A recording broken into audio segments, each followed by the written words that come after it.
Jay, that's strangely close to Daniel Jones from the Giants. Daniel, is that you? Beat the Chiefs. Show me. If the Broncos and Russell Wilson can show me that they can beat the Chiefs, then I will start believing. The crowd up. And so are this defense, and Kansas City won't snap the ball again. The Denver Broncos have beaten the Kansas City Chiefs. Dave Montgomery on the Lions, former Bear, gonna make this his revenge game for sure. David Montgomery gets the touchdown that ices the game. No! And there's the flag. There's flags. There's flags. There's flags. There's flags. Snap. Hold. Kick. Denver wins! Denver wins! Let's go! They open. No! What happened? Oh shit.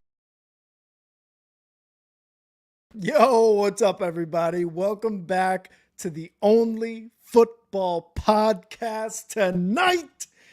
We're going over our NFL Week 6 predictions and picks. We're going to sprinkle in some news as well from around the league while we're doing that. We're also going to do our top five. And, of course, we're going to end it off with the Chives with Kyle. Let's get it.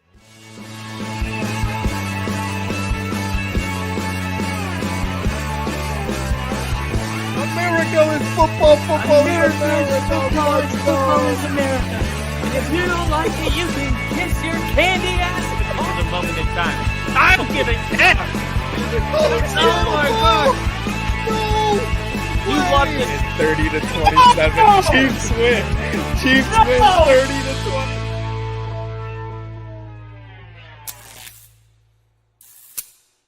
Woo! Let's go. Let's go, ladies and gentlemen. Welcome. I can't believe it's week 6 already. Honestly, same, dude. As I was saying the intro, I was like, that's only 12 weeks of football left. What? I don't know. I was just at the Broncos game and it was week 2. And yeah, man, we are here. People are fired. Quarterbacks are changing. Teams are good. Teams are bad. And we're here to put it all down. I'm super excited. I'm Kyle, and that's Rick. I'm Rick. Let's go. And we are going to start with tomorrow's game.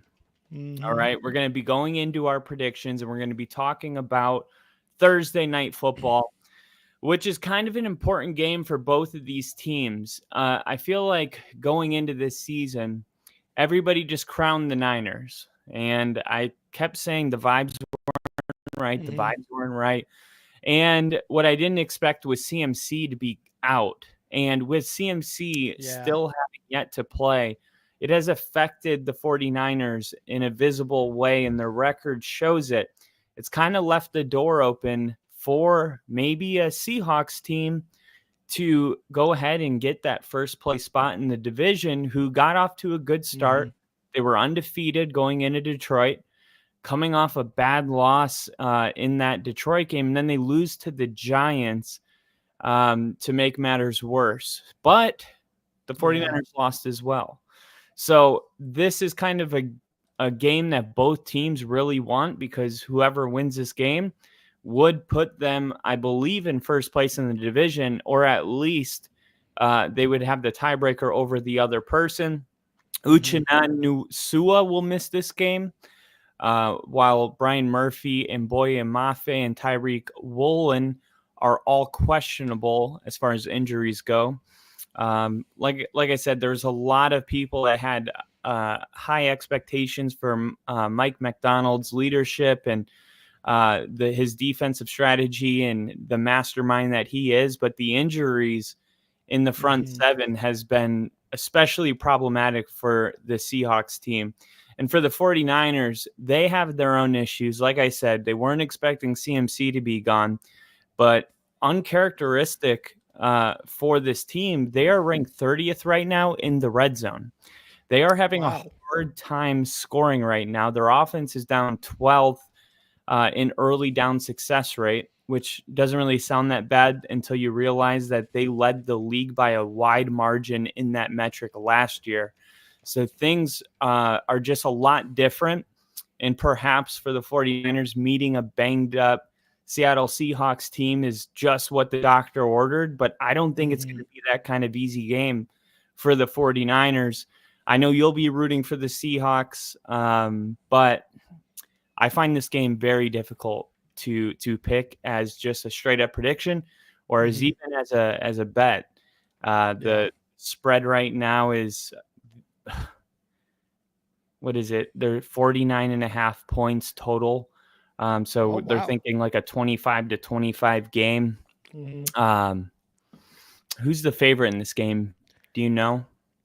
Who do you think would be the favorite? I'd say the 49ers would be like 1.5 point favorites if I had to guess. Oh man. I at this point, like, the last 2 weeks for the Seahawks have been bad, so I can't see them being home dogs. But I think it's going to be the 49ers who are the underdogs in this game. Yeah. So I pulled it up right here, and the 49ers are 3.5 point favorites in this game. So a little more than I thought. Yeah. This game is going to be at Seattle, which is really good for the Seahawks. I think if I would take Seattle plus 3.5, but I think the 49ers win. So you're picking 49ers to win? Okay. You mentioned the 49ers with their red zone offense, really not that great, 30th. Seahawks red zone defense, 11th overall. They are letting in 47% of red zone trips for scores, for touchdowns, I should specify. So that right there seems like a matchup that if the 49ers are able to get there, they're going to have a tough time doing so against this defense. Now, we have to take into consideration injuries on both sides. You talk about CMC. Brock Purdy doesn't seem to be 100% from what I keep seeing as well. I mean, he's playing, but there seems to be something going on. I'm not exactly sure with what. I think it was like an ankle at one point. They've had injuries, Ayuk, Debo, George Kittle. So who knows how 100% they're feeling, right? Like what percentage are they at? And then the Seahawks, most of their injuries have come on the defense, namely the interior line. Their draft pick, the guy they got from the Giants, Leonard, a couple of years ago, or last year, I should say. There's clearly some banged up players on both sides. I understand that the 49ers are they're favorited or underdogs? The 49ers are the favorite by 3.5 points. Okay, so they're the favorites. I'm going with the Seahawks. I'm going with the home team, and I don't know why I keep doing this, why I keep picking the Seahawks at home. The environment is crazy there in Seattle. Geno Smith, I feel like regardless of who he plays, like he is going to go toe to toe with any quarterback. Honestly, if it was like him and Mahomes in a shootout, Geno Smith is playing up there. Like it seems like iron sharpens iron with Geno Smith. I mean, we saw him against Detroit in that game. He had over like 400 something yards, almost 500 yards of offense, of passing offense just himself. It was crazy what he was doing and how he was able to do it. I like Geno and I like the Seahawks in this game coming home. They've had a couple of tough outings. I mean, last week they were at home against the Giants, but I think at home against the 49ers, this is a divisional matchup. We talk about it all the time. It's going to be rough. The 49ers are going to have a tough time punching it in, but they have a really good running back in Fred Mason, a backup running back to complement CMC while he's out in Germany, lollygagging and getting doctors to talk to him about his knee or whatever.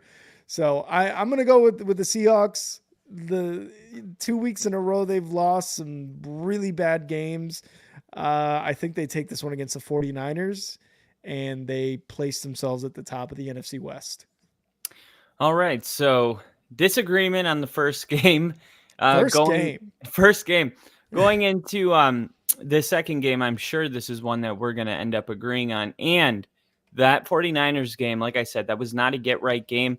But this is. Yeah. All right. You got the Browns going into the Eagles. The Eagles should be much healthier coming off their bye week. A.J. Brown, Devontae Smith, and Lane Johnson are all expected to be back in the field.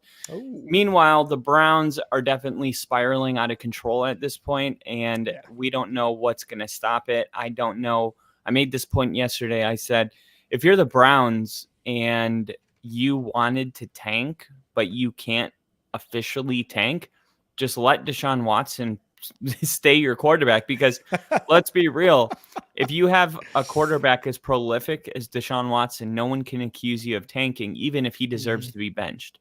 So the Browns may have to just ride this out. Maybe Deshaun Watson one day will change. I don't know. It looks like Bill Callahan was a big key coach on this coaching staff last year, who is now the offensive line coach for Tennessee, because the Browns have given up the most sacks. Like, this is the worst offensive line in the NFL.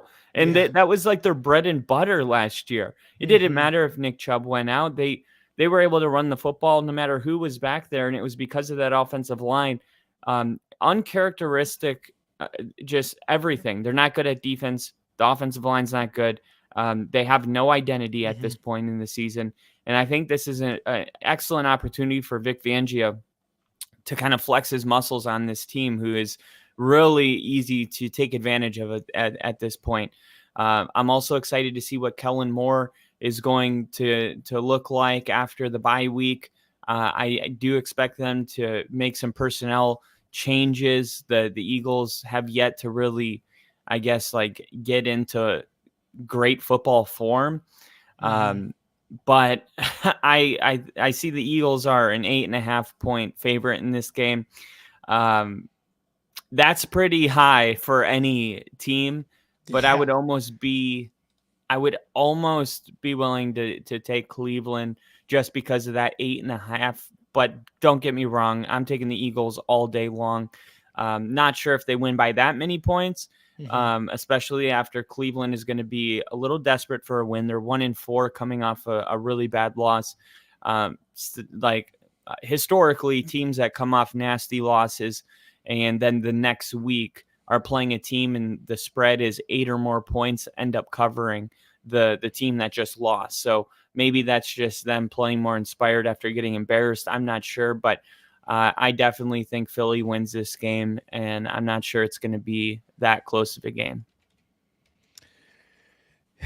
Yeah, I've got the Eagles too. It's so interesting that you're just like, the Browns can't tank, but keeping Deshaun Watson in there is sort of like tanking, but like putting a mask over the tanking team and being like, no, guys, we're not tanking. We got Deshaun Watson out there. He led the Texans to a couple of playoffs, right? He's a good quarterback.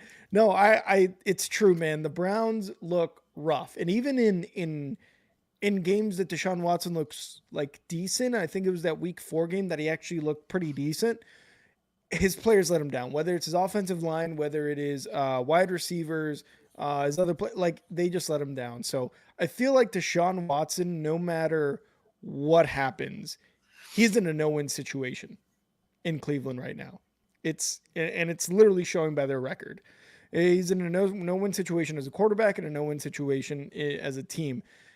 The only thing he wins is the money that is guaranteed to him. That is the only thing he wins at the end of the day. The Eagles, like you mentioned, yeah, exactly. And the defense, man, the defense for the Cleveland Browns has just gone downhill. I know Myles Garrett is nursing an injury, right? Like, because I saw him on the sideline last week. I don't have any info on that. Myles Garrett injury, doesn't practice. Yeah, he didn't practice Wednesday. I feel like if he wasn't going to play, it would have been more of a talking point in this game. But I mean, it's definitely something to monitor. Yeah, he said he's got an Achilles issue and he's been playing with it for the last 2 weeks. And if you see anything with something like that, it's just playing through it has got to be rough. You're not 100%. He's not who he was last year, right? So it's a little difficult for him to go through this. The defense as a whole, though, has just been bad. It's been really, really bad. And the offense, 30th in points per game. The Philly defense, though, they're not any better on the defensive side in terms of points per game. I think they're they're 22nd. They're giving up 24 points per game.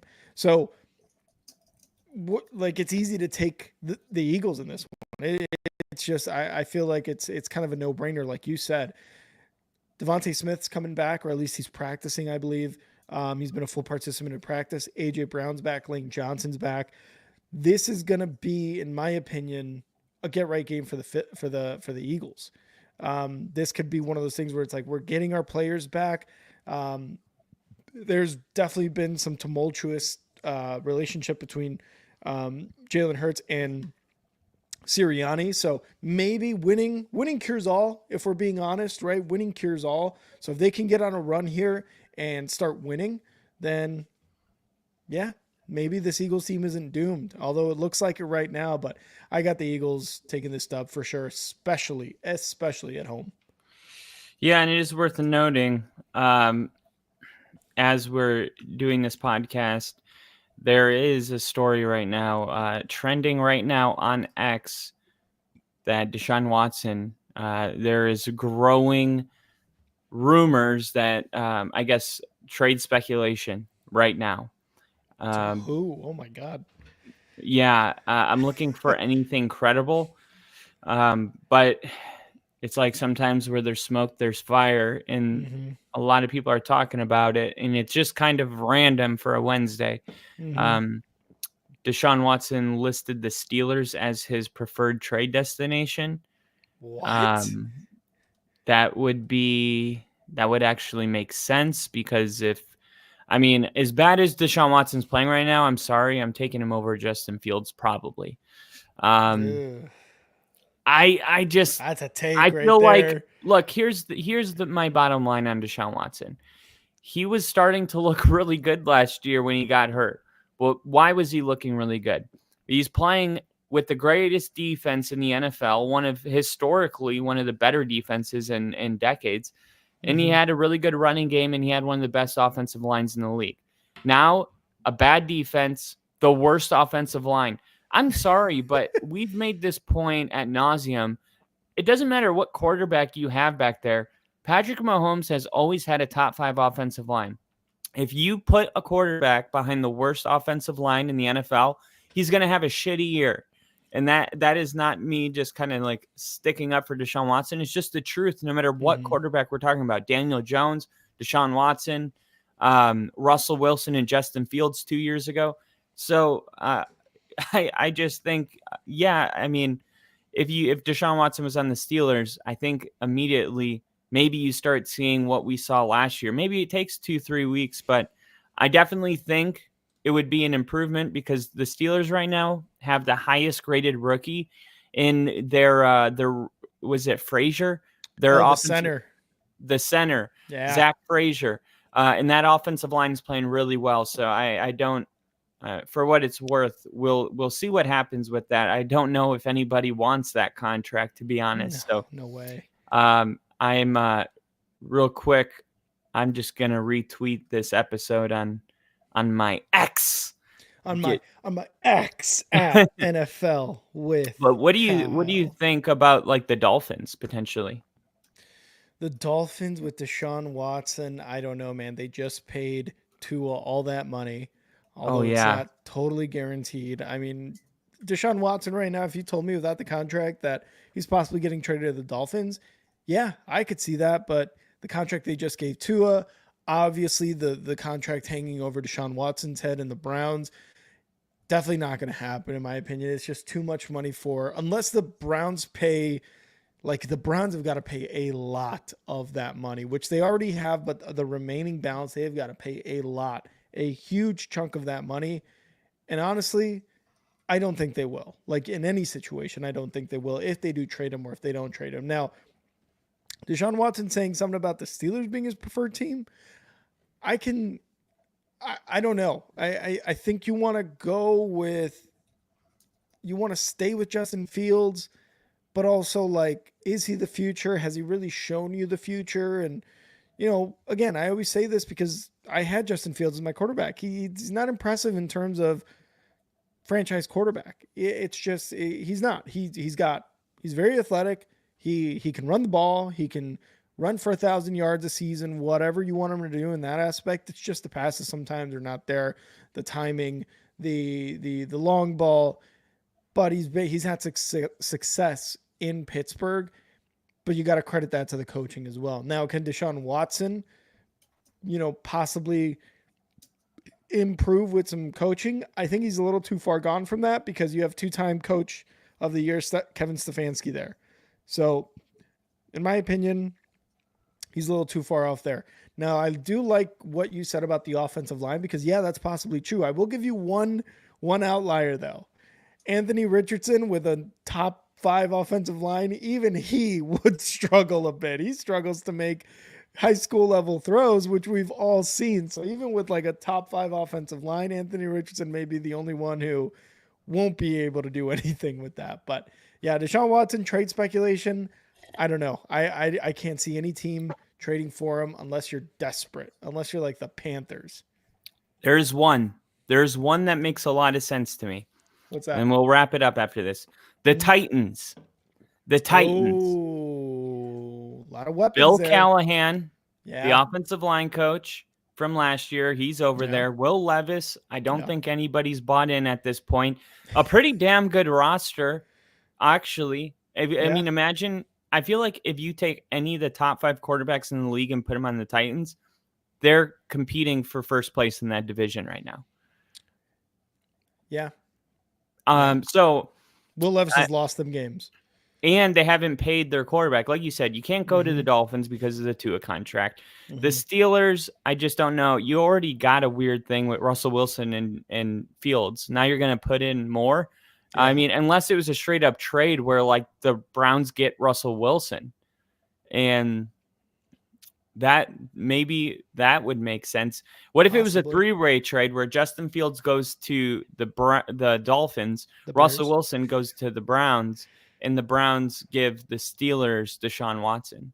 I mean, the trade deadline's approaching, and this is that time where a couple weird things are going to happen. We don't know what they are, but some weird shit is about to go down, and it's going to be fun. They actually moved the trade deadline because it was on November 4th, and they moved it because that's the election, and they don't want to compete with the ratings of the election. That makes sense. So it'll be interesting as we get closer. But moving on, we got the AFC South game. We got the Colts and the Titans. Last week, Joe Flacco started for an injured Anthony Richardson, and he looked really good. But for what it's worth, the Jacksonville passing defense is ranked 32nd in the NFL. So everybody looks good against their defense.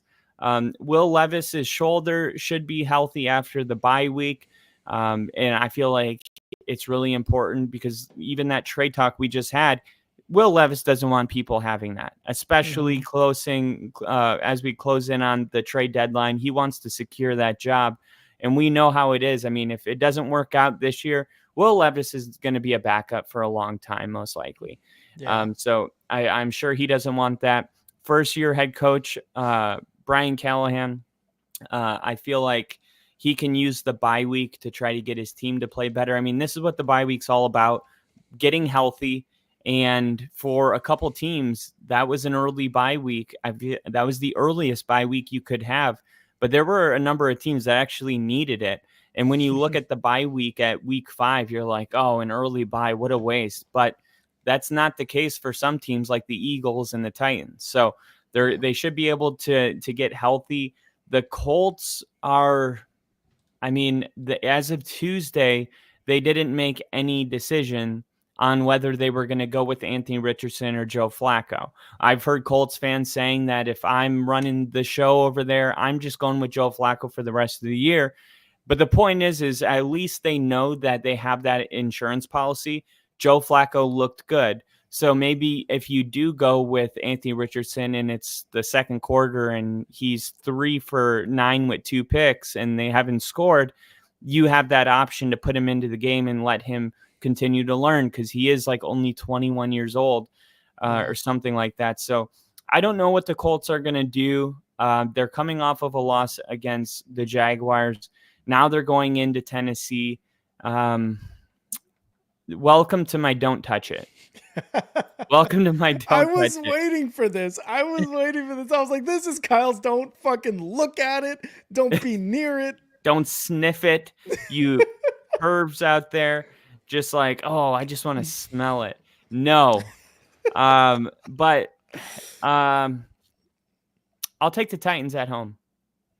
All right. I like it. And Bill is here. Bill. Notifications just do not work for your channel. I just called YouTube about that. Yeah, we did just get on the phone with the YouTube CEO, and he's like, guys, I'm sorry. I apologize.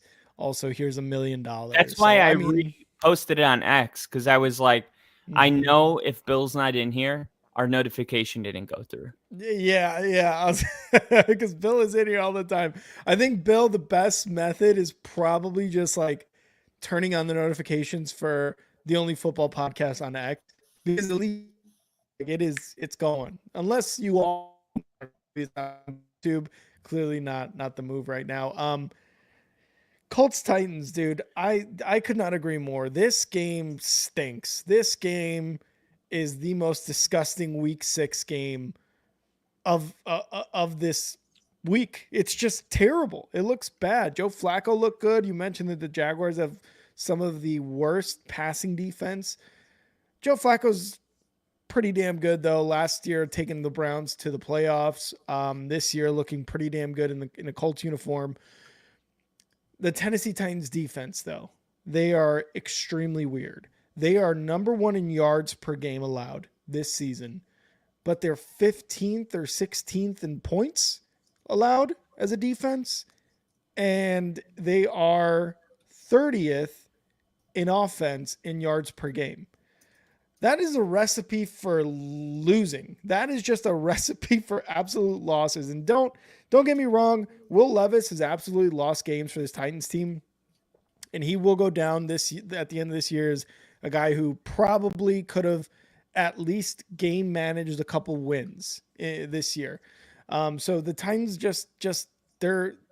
they don't let up a lot of yards, but they let up enough points to beat them because their offense just can't do it either. Like they just can't score enough points. And that's because Will Levis is throwing it to the other team. The Colts, Anthony Richardson obviously is going through his injury right now. I think it was an oblique or a hip or something like that.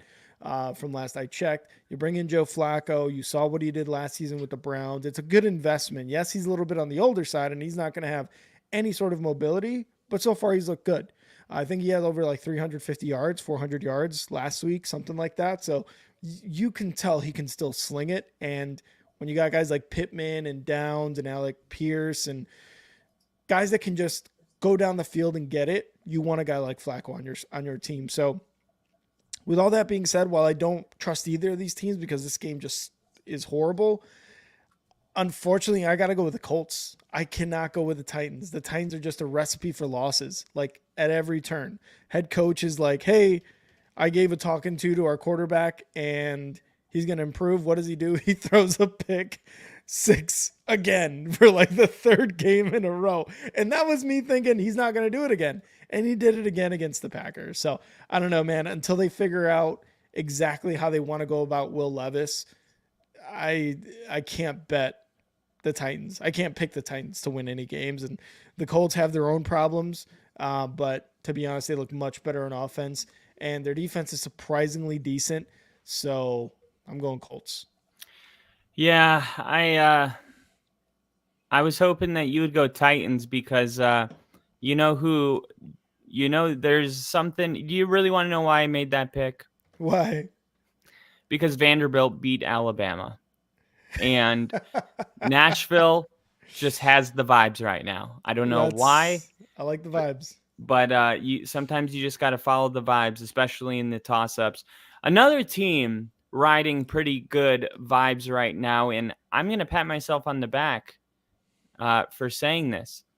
I said, don't count out the Cardinals last week, and the Cardinals were able to pull off an impressive upset over the 49ers on Sunday. They were at home for that game, and the return of Trey McBride definitely kind of bolstered that offense. They needed him. He's a big part of this offense. Yeah. So having him back was a big thing. The Packers, meanwhile, they kind of struggled to pull away from the Rams, and the Rams we know are depleted with injuries. But I'm not going to hold that against the Packers because they had to go to California. It's a far trip. Quick pivot. So Colin Cowherd says some of the stupidest shit that I've ever heard. And he's talking, he interviews people and he just says things that are so dumb. And he was like, and he's so like confident about it. He loves his analogies, but sometimes they just don't hit. And he's sitting there talking about the USC Wisconsin game. And he was like, everybody there had a sunburn. He's like, I said this, Wisconsin's not used to playing in the heat. And he's talking about it. And I'm like, dude, it was 78 degrees. Like, do you not think it gets to 78 degrees in Wisconsin? Hey, newsflash. It gets to the 90s and 100 in the summer in Wisconsin. I'm sorry. It was just the stupidest thing I've ever heard. Yeah, I love it. And I just thought of that because Green Bay went to California. But now they come back home and they're playing the Cardinals.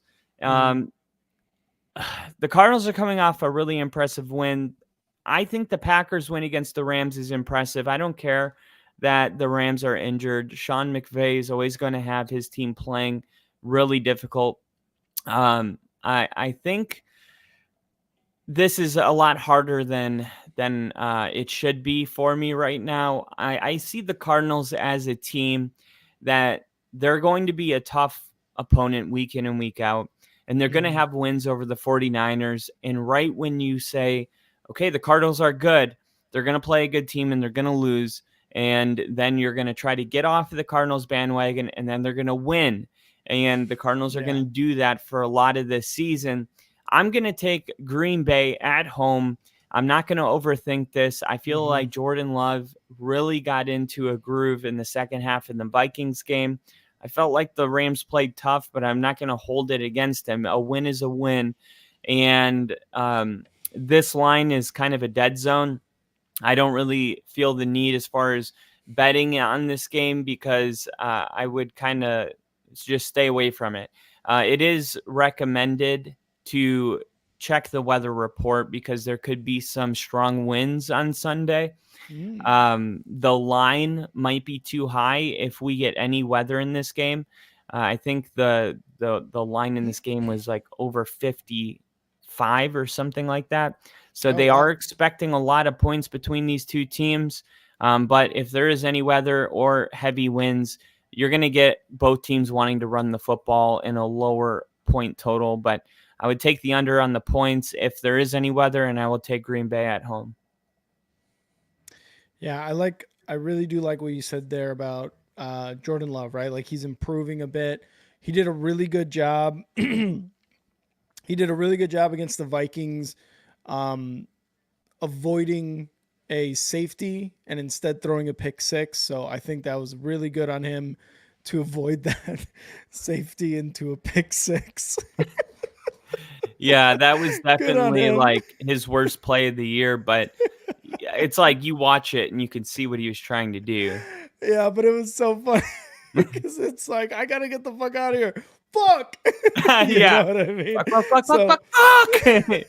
But you're right about the Cardinals. They came back on the 49ers, and the 49ers, that was their second time this season letting up a double-digit lead, and this time it was to the Cardinals, who, like you said, have been feisty, have been good on the offensive side of the ball, and with Trey McBride there, you could tell, like you said, there's definitely like an uptick in terms of offensive production with Trey McBride in the lineup.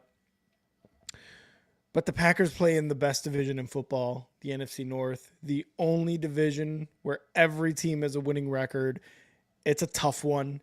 The Packers coming off a tough game against the Vikings where they started to show out in the second half. In the fourth quarter, they started to look a little bit better, like they were about to pull a Cardinals on the 49ers. Obviously, they take the loss, but iron sharpens iron. That division's good. The NFC North is good. So I am also going to be taking the Packers at home against the Cardinals. Don't you do it. Don't you do it. Don't you Rick fucking is do going it. with the Packers. Boo! Boo! Strictly for record's sake. But I think they're going to take it. Jordan Love is going to have a good game. I mean, his wide receivers are doing really well. The defense is, I mean, not great after that outing against the Vikings, but I feel like with Kyler Murray there, it's going to look a little bit better. Kyler Murray, though, I mean, he's the only quarterback who, at the 40-yard line, as he's rushing it and he points like, oh, I got this. He's the only guy who can do that. He looks like a 12-year-old hopped up on fucking Mountain Dew, running the ball into the end zone and calling a touchdown from the 45-yard line. So they're going to have their hands full again with Kyler Murray and with Marvin Harrison Jr. But Xavier McKinney, I'm calling it right now, 6th interception in a row this game of Kyler Murray. 6th game in a row with a pick? Mm-hmm. And who's going to get it? Is it going to be Xavier McKinney? Yeah, Xavier McKinney. Okay, I thought you said that. I just wanted to make sure. All right. Rick, haven't we seen this game 7 times this year already? Like, what is it about the NFC South where it's like, do they only play divisional games every week? I don't know if it's just me, but doesn't it feel like they're always playing each other? It's like Saints, Panthers, Panthers, Saints, Bucks, Saints, Bucks, Panthers. It's like, when do they play someone else? I know the Saints just played the Chiefs, but I feel like this game happened already this year, if I'm not going crazy. Maybe it didn't, but this game is going to look a lot different because the Saints are going to be without Derek Carr. He suffered an oblique injury. So they're going to turn to the rookie, Spencer Rattler. And I'm not going to build any suspense here. I'm taking the Bucks to win this game. Why? He's going to be asked to play against a banged up offensive line. He's going against a Todd Bowles defense that's going to blitz him relentlessly, especially because he's a rookie. He's going to force him to make quick decisions in a crowded pocket. There's going to be a ton of turnover-worthy plays coming out from the Saints. Even if Spencer Rattler is going to work out, this is not a good environment for him to get his first start. And meanwhile, Baker lost his offensive coordinator, and people were like, oh, man, how are the Bucs going to look? When Liam Cohen was the new guy, I remember bringing up, like, he already had some time in Liam Cohen's system with the Rams. So we were wondering, okay, how is the continuity going to work with Baker Mayfield and the offensive coordinator? Right now, Baker Mayfield ranks 5th in the NFL adjusted EPA per play. And it's safe to say that he's thriving right now. It's one of the best offenses in the league. Mike Evans is having one of his best years, it feels like. Chris Godwin is a handful. The Bucs also have a rest advantage because the Saints had to play on Monday night. I know it's a divisional game, but I'm taking the Bucs here, and the Bucs are 3.5-point favorites. I'm taking the Bucs minus 3.5, meaning the Bucs win by 4 or more. Ooh, okay, I like it. And why not? Because I'm picking the Bucs too. If you're gonna bring in Spencer Rattler on this team for all the things you mentioned, Todd Bowles is gonna blitz this guy. He is going to make him uncomfortable. He's gonna do everything he can against this rookie quarterback, and it's up to Spencer Rattler to kind of make something out of nothing in this case, right? Like, the Saints are going to get a quick preview of their, third round quarterback that they selected, second, third, I think it was third or fourth round, something like that, Spencer Rattler. So they're going to get a good idea as to like whether 5th round. I think he fell. Was he later? Yeah, I think because people are like, why hasn't he been drafted yet? And then there were people saying, oh, it was that high school video of him where something came up. Bill knows.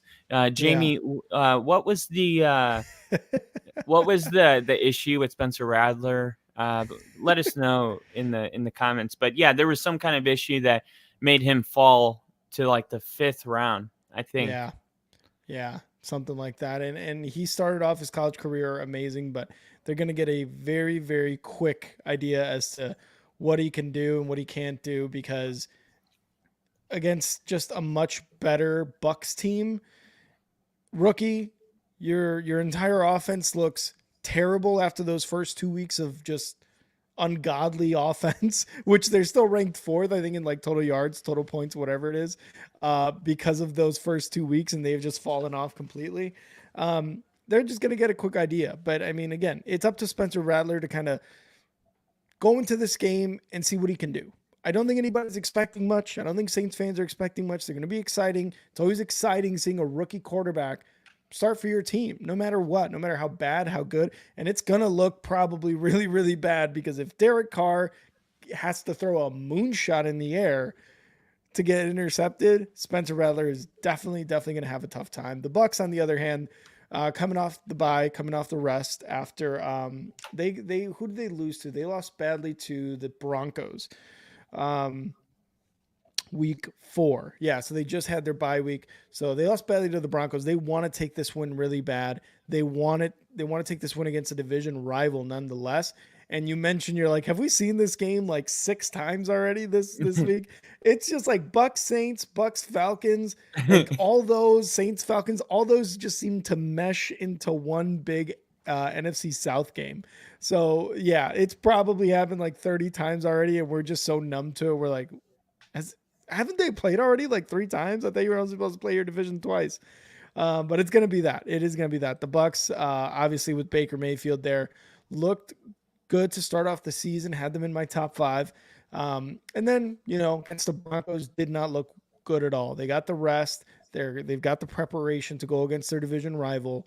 But with Spencer Rattler there, I don't see any reason to pick against the Bucks, even though they're really not that good offensively in terms of stats and ranks. Like, they're not up there defensive wise either. They're pretty mid tier right now, if not bottom tier on both of those. Yeah, the Saints are at home. Maybe they have a home advantage. Maybe Alvin Kamara just goes off, which I hope. But I'm still picking the Bucks to take this win in New Orleans. All right, so you and I agreeing on the Bucks. Yep. Next up, some might say the game of the week, because we got Jayden Daniels, who is having one of those years that will be remembered forever as a rookie quarterback. And he's playing Lamar Jackson, who when you watch Lamar play, it feels almost similar to watching Jayden Daniels play. They seem like they do a lot of the similar stuff. This was my game of the week. And because it was my game of the week, I took a good amount of notes on this game, because it's very easy. And this game is a great example of why the details matter when it comes to making predictions, because it's really easy to just be like, Washington's been winning, I'm going Washington. But let's get into some of these details. Okay. It feels like Jayden Daniels was playing so amazing. Last week, he wasn't as prolific as we've seen. He completed 56% of his passes. He had 2 turnover-worthy plays.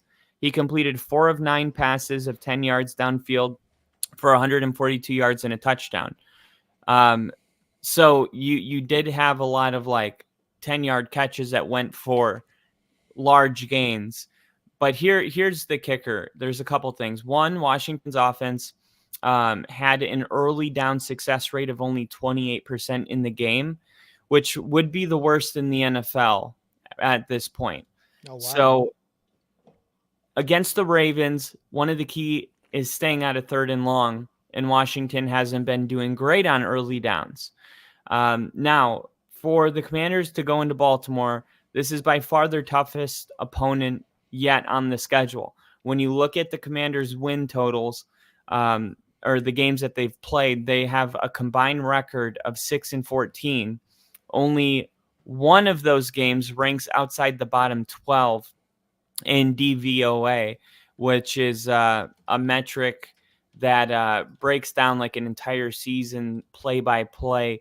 The Ravens rank 3rd in total DVOA, and I think they're going to present a ton of issues for this defense, even though Dan Quinn is the head coach. The real thing about the Ravens and why they're so good is because they have the most efficient early down rushing offense in the league. Derrick Henry and Lamar Jackson. That's why. We were wondering what was going to be the Derrick Henry effect. We're seeing it. The Ravens are able to have the most success on first and second down than anybody in the league. Washington ranks 26th in defensive EPA against the run on early downs. So this is a bad combination of things, maybe the perfect storm. The Ravens are going to run the ball on first and second down because that's what the Commanders aren't strong at. And they're going to keep Jayden Daniels off the field because of it. Jackson, when he does throw the ball, he's going to be doing so against a bottom 5 passing defense. I have it pulled up here right now. The Washington, what are they? Commanders? Yep. Still Commanders, unfortunately. Still Commanders. Little E in the chat. What's up? They're giving up about 200 passing yards per game right now. Washington, they've been very impressive. Yeah. But I think the Ravens are going to run the ball on first and second down. They're going to control the ball. They're going to control the clock. Jayden Daniels in this offense going against his Baltimore defense, they're going to struggle on first and second down. They're going to be in these third and long situations. Now, there's still going to be an opportunity for Jayden Daniels to wow us and surprise us in this game. But I really think Baltimore can expose all of Washington's weaknesses. This is just a matchup issue between these two teams.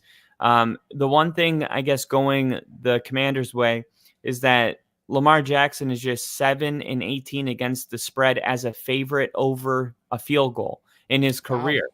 Wow. So for those of you that don't know what that means, it just means anytime the Ravens are favored to win by 3 points or more, his record is 7-18. And the Ravens have a terrible tendency to let teams hang around at times, even though they did close the door in a game, what was that, 2 weeks ago, where they didn't do that, and we were giving them their flowers for that. But the back door could stay wide open in this game. Ooh.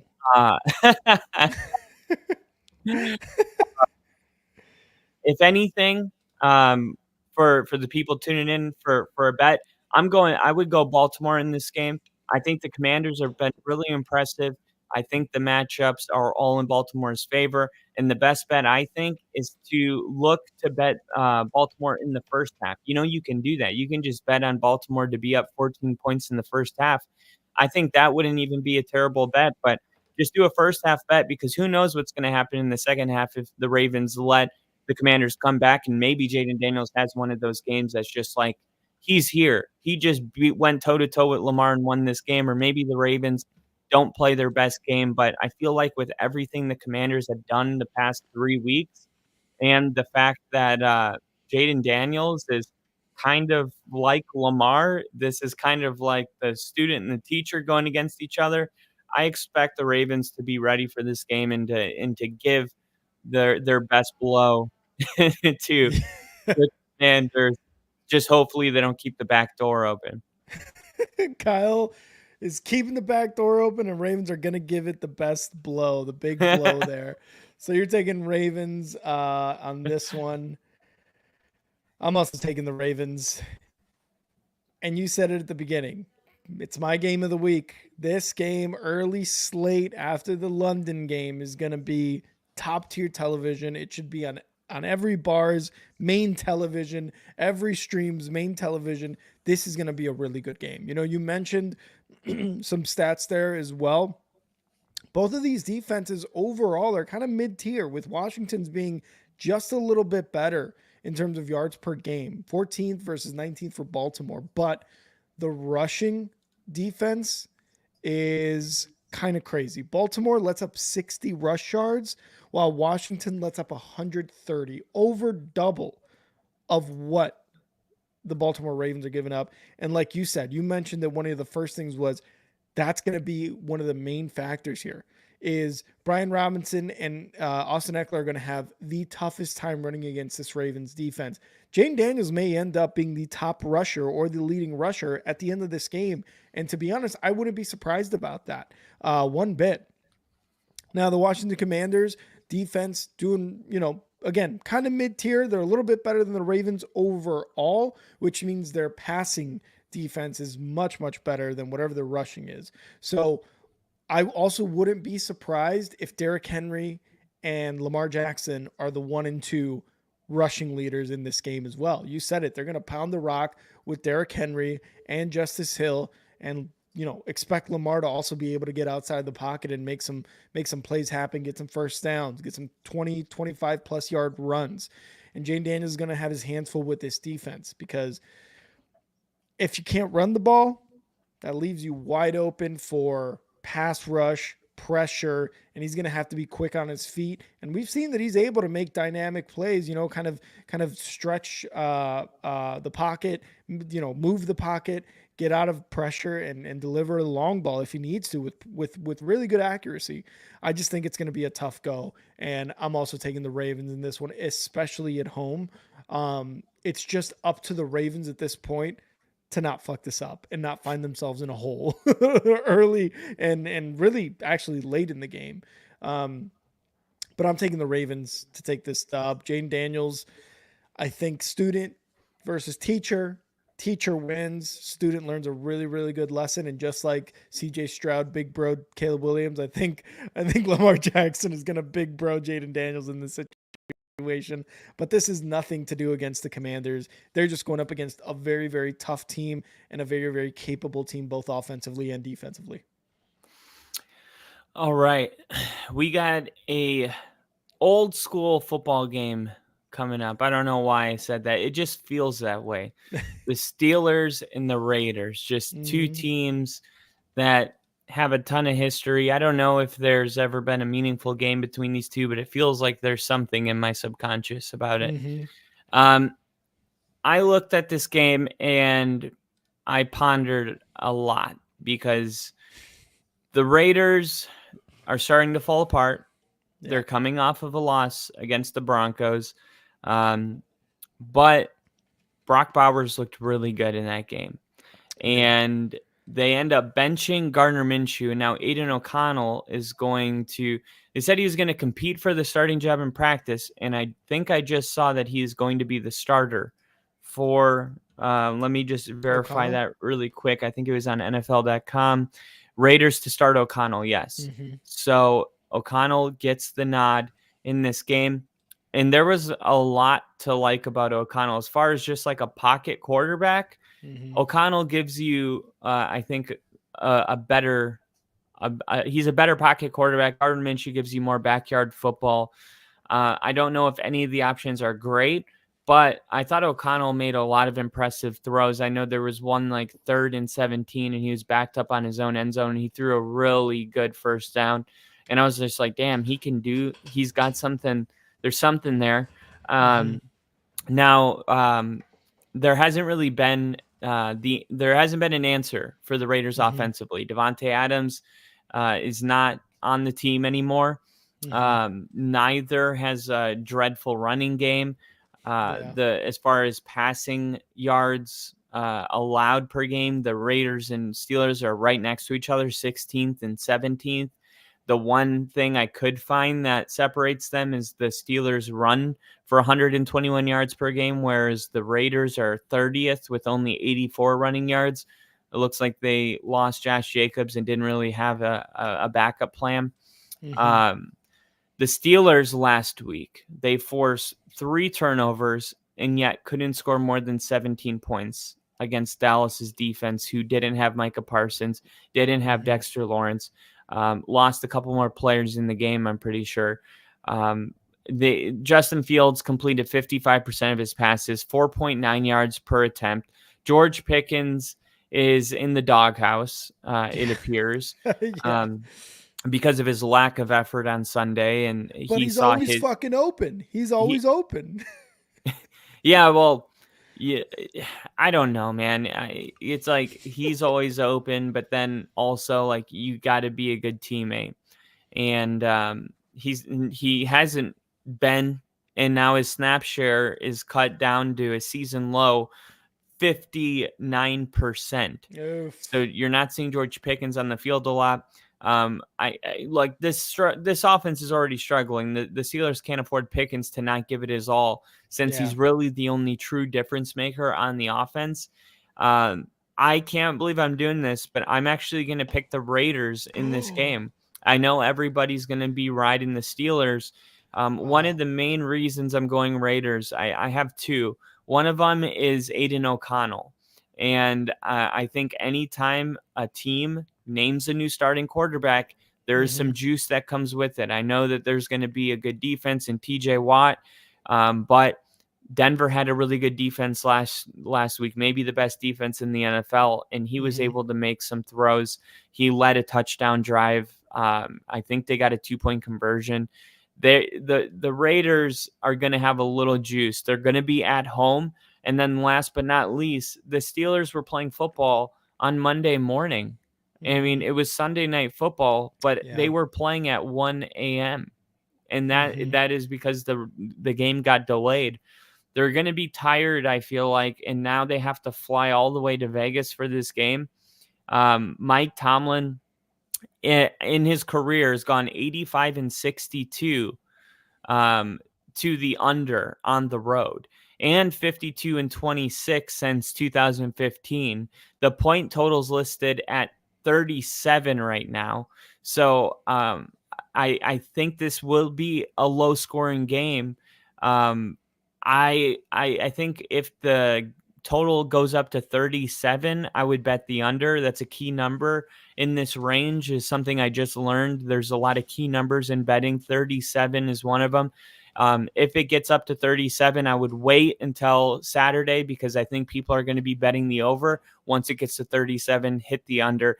But I think it's going to be a low scoring game, and I think the Raiders are going to surprise a lot of people and get one of these. This is my upset of the week. I don't even have the spread in front of me, but I would imagine the Steelers are the favorite in this game. So I'm going to take the upset and say the Raiders get one at home. All right. I like it. Upset of the week. I got to go Steelers on this one. And before we move into that, Bill with the membership, he said at least one per show, and the Bears TV gets the membership. So you got Bill to thank. He says, Da Bears. Da Bears. Lily, no, we have not gone over the Jets game yet, but thank you, Bill, so much for the membership. Appreciate it. Thank you, Bill. Yeah, I gotta agree here with the Bears TV here. I'm also taking the Raiders to lose at home. I'm taking the Steelers. Why? Because I like Tomlin. I like Tomlin over Pierce. There's something, the defense is so much better than the Raiders too. I mean, I love Max Crosby. Don't get me wrong. I love his swagger. I love all the bullshit he talks. I love the extra little punches, the little hits he gives to Mahomes there, just to kind of rock his world a little bit, just be like, hey, I'm still here, motherfucker. I like it. I like the Raiders, but I said it last week during the picks, where I was just like, this organization right now is just kind of in shambles. It doesn't seem like there's anything positive going on for the Raiders. You go from Minshew being named starter to now Aiden O'Connell being named starter for this game. You had him sub in last week. Antonio Pierce, again, is just like, it seems like Antonio Pierce is taking a page out of Josh McDaniels' book and in a way running Davante Adams out of town and just being like, I've got a shiny new object called Brock Bowers. So I'm going to go with that guy, which Brock Bowers had a really, really good game. Probably his best game of the season. What was it? 8 receptions, 97 yards, and like a touchdown. So he did really, really well. But yeah, I got to go with Tomlin in this game and his defense. They're going to give Aiden O'Connell a terrible time. And if Aiden O'Connell improves at home against a really good Pittsburgh team, awesome. It kind of washes away a lot of what went on last season with Aiden O'Connell. So if he's consistent with it, cool. I hope he is. But he's got Michael Mayer and he's got Brock Bowers and he's still got that other wide receiver outside of Davante Adams. I forget his name. Jacoby Myers. He's got some weapons on there. Like, he's got some options. It's just the running game is clearly struggling for the Raiders. Can't establish that. Aiden O'Connell's going to have a terrible time back there. And then on the Steelers front, yeah, you're right. The fact that they played into Monday morning kind of takes an entire day away from them in that sense, because they played such a late Monday or Sunday night football game. But I don't think that's going to affect them as much as like a traveling day would. You know what I mean? Like a London type of game, or going from East to West Coast or West to East Coast, whichever one's worse. I don't think it's going to be that terrible. I mean, they are going from what? They were in Dallas, or were they at They're home? in Vegas. No. But last week it's Sunday Night Football. They were in They were at Dallas. home. Okay, so they were at home. Oh yeah, they were at home. Steelers. Yeah. So they're at home. The game ended at 1, so they probably got home at 3. So they, I guess, took Monday off. Mhm. Hopefully they didn't screw up their sleeping cycle, their Something Kyle and I are circadian very, rhythm. something Kyle and I are very familiar with. Yeah, and then not able to get that back, and then now flying to Vegas. Mhm. But yeah, you're going Steelers. I'm used to looking crazy once a week.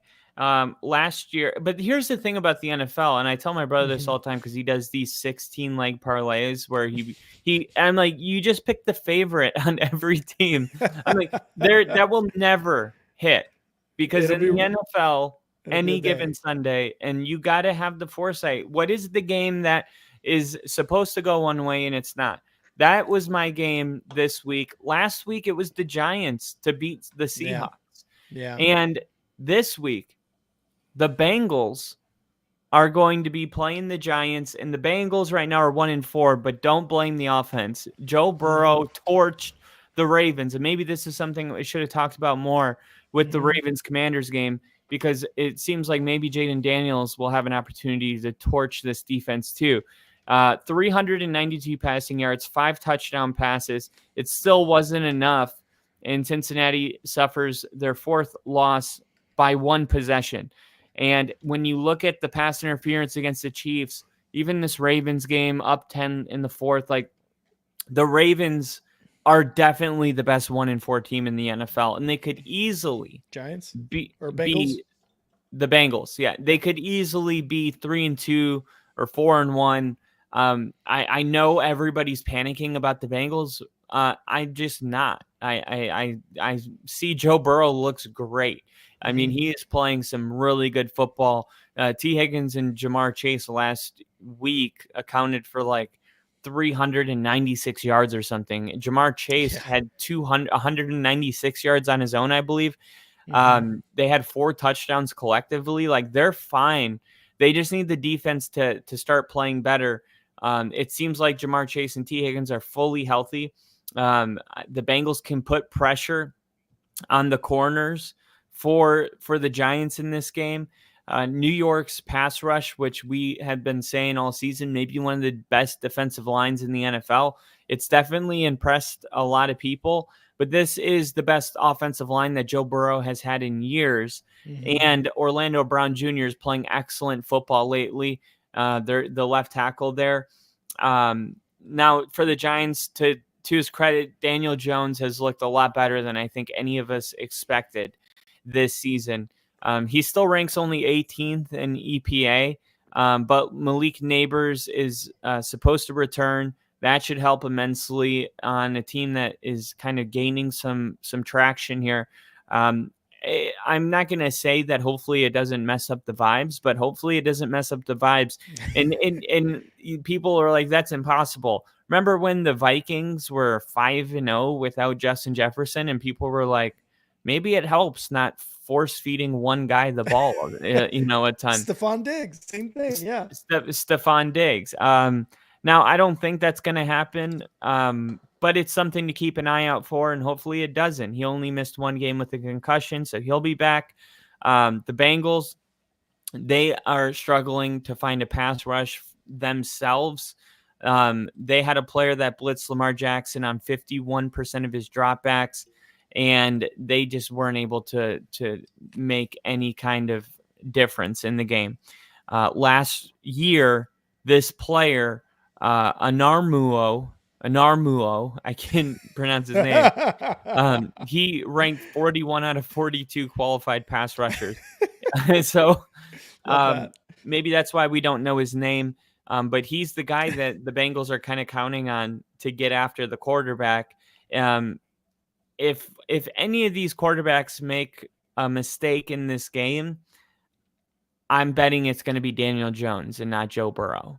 And I hate to say that, but Daniel Jones is 1-14 in his career in primetime football. And that is a 6.6 win rate. It's the lowest percentage of all quarterbacks with at least 5 starts since 2003.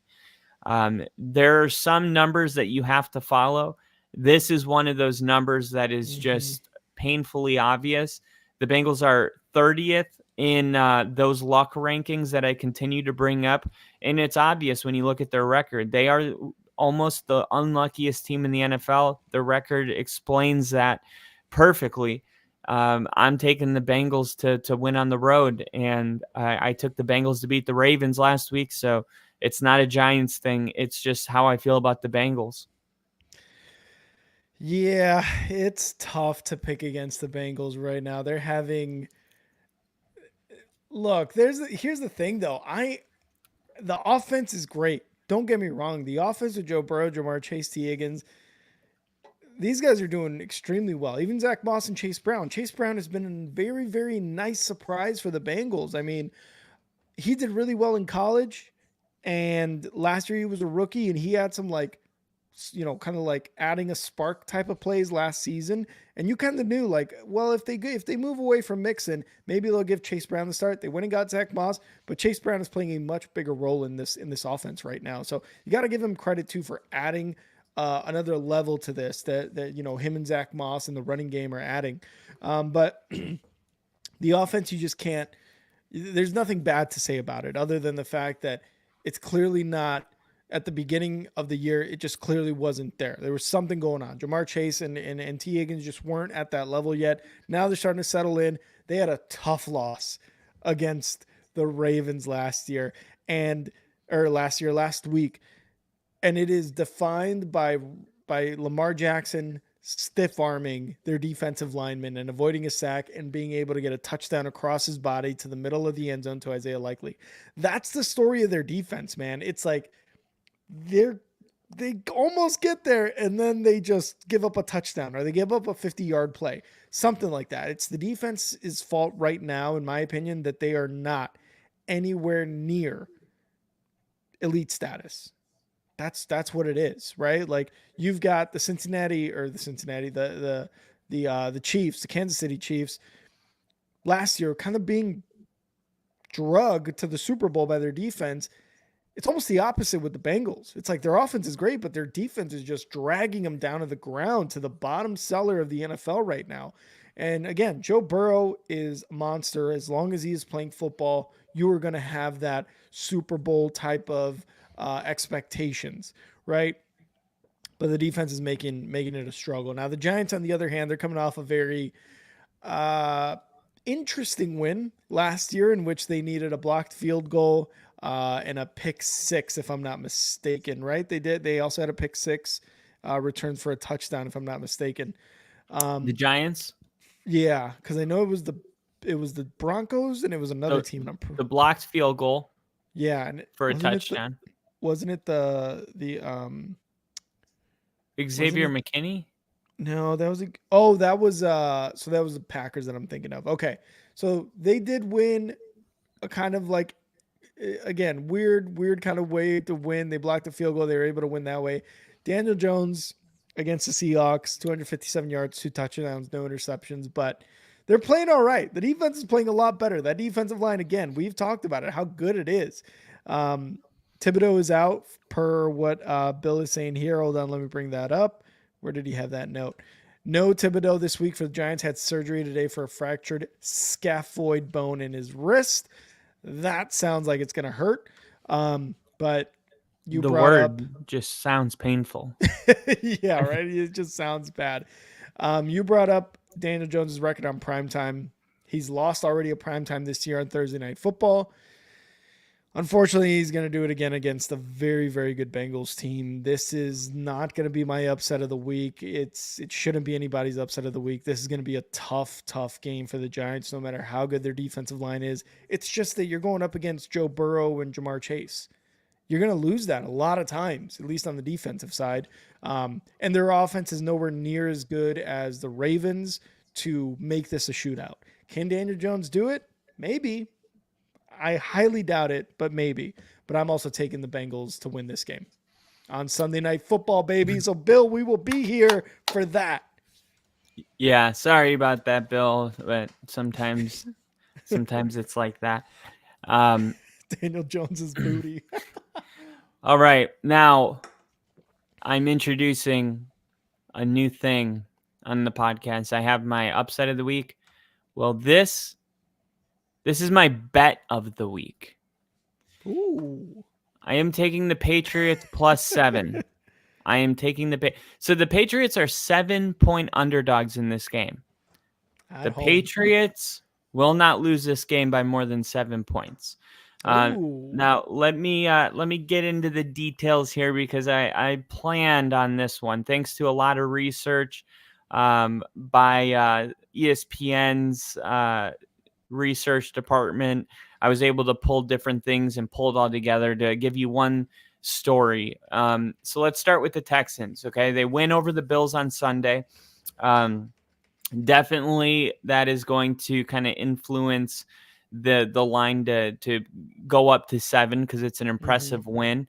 CJ Stroud is much better at home than he is on the road, and that's kind of my first point here. CJ Stroud averages 7.8 yards per pass attempt, but that drops to 6.2 when he's targeting anyone other than Nico Collins. My God. That's because Nico Collins keeps catching these 60, 70-yard touchdown passes, and it's, bumping those numbers up. Tank Dell, he doesn't look fully healthy on the field. Stephon Diggs is somewhat limited as a player that doesn't really provide a ton of explosiveness. Definitely not as much as Collins. His numbers decline on the road. So he has 8.7 yards per attempt and a 5.4% touchdown rate at home. On the road, it dips from 8.7 to 7.3 and 5.4 to 3.2 touchdown rate. So for what it's worth, CJ Stroud's just not playing the same football on the road. This week, the Patriots are starting Drake May. And I know you guys are probably thinking the timing could be better because I mentioned this yesterday. It's kind of weird because it's like you went with Jacoby Brissett. You knew that he wasn't going to win a ton of games because you were bought into the philosophy of letting Drake May settle in. But then once you start losing, you throw him out there, and it seems like the opposite of what the plan was. And now you throw him into a game against the Texans of all teams. It just seems like, well, if you were going to do this, why didn't you just do it week 1? You would have lost those games anyway. I don't understand, but I'm going to encourage you a little bit. Yes, the timing could be better for Drake May. Yes, they're rolling him out behind the league's worst offensive line by pass block win rate against a pretty fierce Texans pass rush. But, and this is the ESPN research I was telling you, according to ESPN's research, Drake May is used to playing under pressure. At North Carolina, they allowed 409 pressures from 2022 to 2023, most by any FBS team in the country. Wow. So this is actually an area that Drake May is familiar with. Yes, it's the NFL, and they're longer and faster and stronger, and it's harder. But for what it's worth, Drake May has been in this situation before. I think at the very least, his mobility is going to give the offense maybe it just opens a different can of worms for the Texans defensively.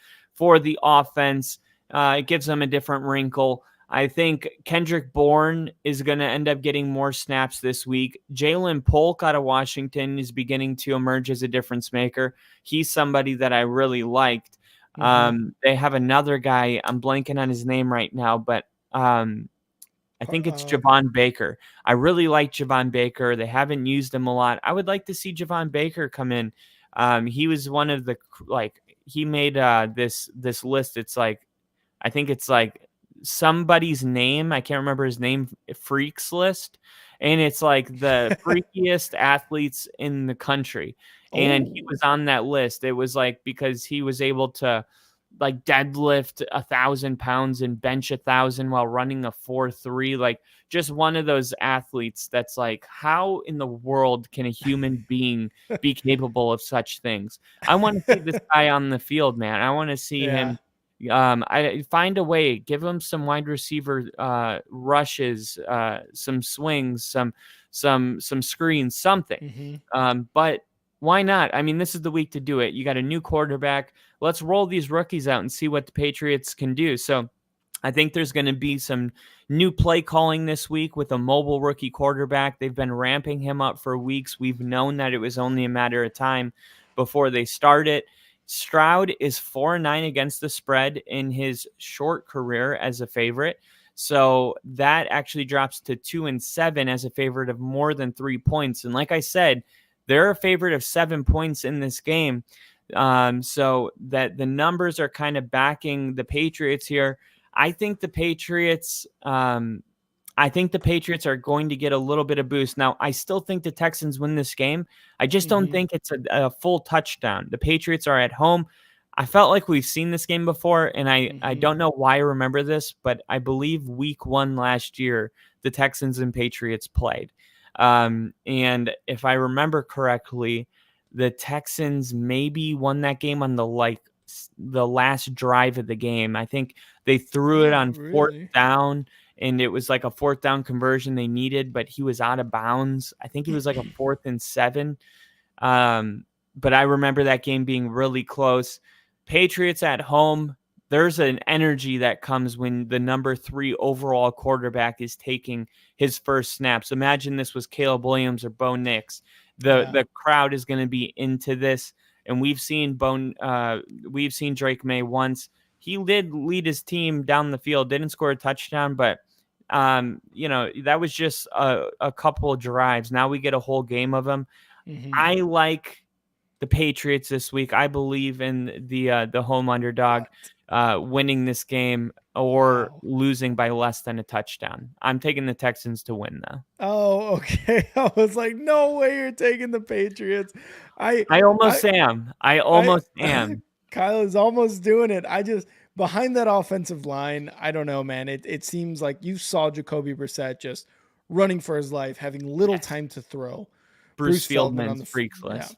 Little time to throw for Jacoby Brissett. I don't know if Drake May is going to be able to do much better. I feel like he's going to be constantly under pressure. How we talked about Spencer Rattler, except a lot worse with this Texans defense. It's a very good defense. I saw firsthand what they did against Caleb Williams and the Bears. I don't know if a Drake May is ready for this. I love that when rookies start games because they can add a little something. They can add a little juice. You get to see this guy for the first time on your team and you're like, let's fucking go, baby. This is it, right? And you get that feeling with a 1st round quarterback, a 3rd round quarterback, a 5th round, no matter what. Like it is still something. Behind this offensive line, though, I don't think so. I think it's going to be a very Ramondre Stevenson heavy game. But I do think that if Ramondre Stevenson is able to have some success against this Texans defense, I think you are able to do some of the things that you were talking about. Some screens to Jalen Polk, to these other wide receivers. I think they're able to do now something with Drake May, and I would love to see if he is as mobile, right? Like he is a mobile quarterback. Let's get some play action passes, rolling out to the right, rolling out to the left, whatever he's more comfortable with. Let's get that going for him if you're able to establish the run with Ramondre Stevenson, which is going to be difficult, but Ramondre Stevenson is a guy who can do it. Now the Texans, you talked about Nico Collins. He's on the IR. He's missing the next 4 games. Tank Dell, Stephon Diggs have to step it up. Tank Dell not necessarily has been who he was last year, this year so far through 5 games. But I think in the absence of Nico Collins, I think he's a guy who's capable of doing it, as well as Stephon Diggs. Stephon Diggs wanted that win against the Bills. he was in the locker room saying, you guys know how much this means to me. I think this is going to, he's going to get an uptick in his production as well. Stroud's going to look at him every single time. This isn't anything against Tank Dell, but he's definitely going to be looking at him a lot more. This defense has got to put a lot of pressure, and I know they're going to put a lot of pressure on Drake May. And I think at the end of the day, the pressure against Drake May, he's going to make some mistakes. He might throw 2 interceptions. I'm calling it. I think he throws 2 interceptions in this game. Derek Stingley gets one of them. Safety gets another. And the Texans run out of Foxborough with a dub on this game. Boo this man. We got little E taking the Patriots. I love it. I love it. I love it. I love it. Give me the Patriots. And Bill, no New York tears tonight. Gosh. All right. Congrats to the Mets, Bill. Congrats to the Mets. KC, what up? The most blessed man in the world. I love it. And DeBears TV said, "Can we put logos in it?" I don't think so. I don't know if we can yet. I think we have to get over 1,000 subs. Yeah, I think so too. But I'll look into it for sure. I will definitely look into football team logos. All right. So next up, we got some turkey, we got some stuffing, some green bean casserole, some cranberry stuff that no one eats, but it's on the table. We got the Lions versus Cowboys, and it's a Thanksgiving game. It's a Thanksgiving game because these are the 2 teams that play Thanksgiving, and I'll tell you this. One of these teams is going to eat. I love this game because it's an easy one. The line right now is the Lions -3. I'm telling you right now, hammer that down before it gets any larger. The Lions easily win this game by more than 3 points. So let's start by just saying that this is one of the most significant mismatches at the NFL level that you can actually get when it comes to the trenches. The Lions rank first in adjusted offensive line yards. The Dallas Cowboys are 31st on defense. The Lions are 3rd in early down rushing success rate. We just talked about this metric earlier. The Cowboys are 29th defensively. Of course, we kind of know that because David Montgomery and Jahmyr Gibbs are amazing, and they set up very manageable 3rd downs for Jared Goff, and he's able to just continue to convert these 3rd and 3s and 3rd and 4s. Now, the pass rush definitely has lost a lot of juice with Micah Parsons and DeMarcus Lawrence sidelined. They're going to be sidelined again for this game.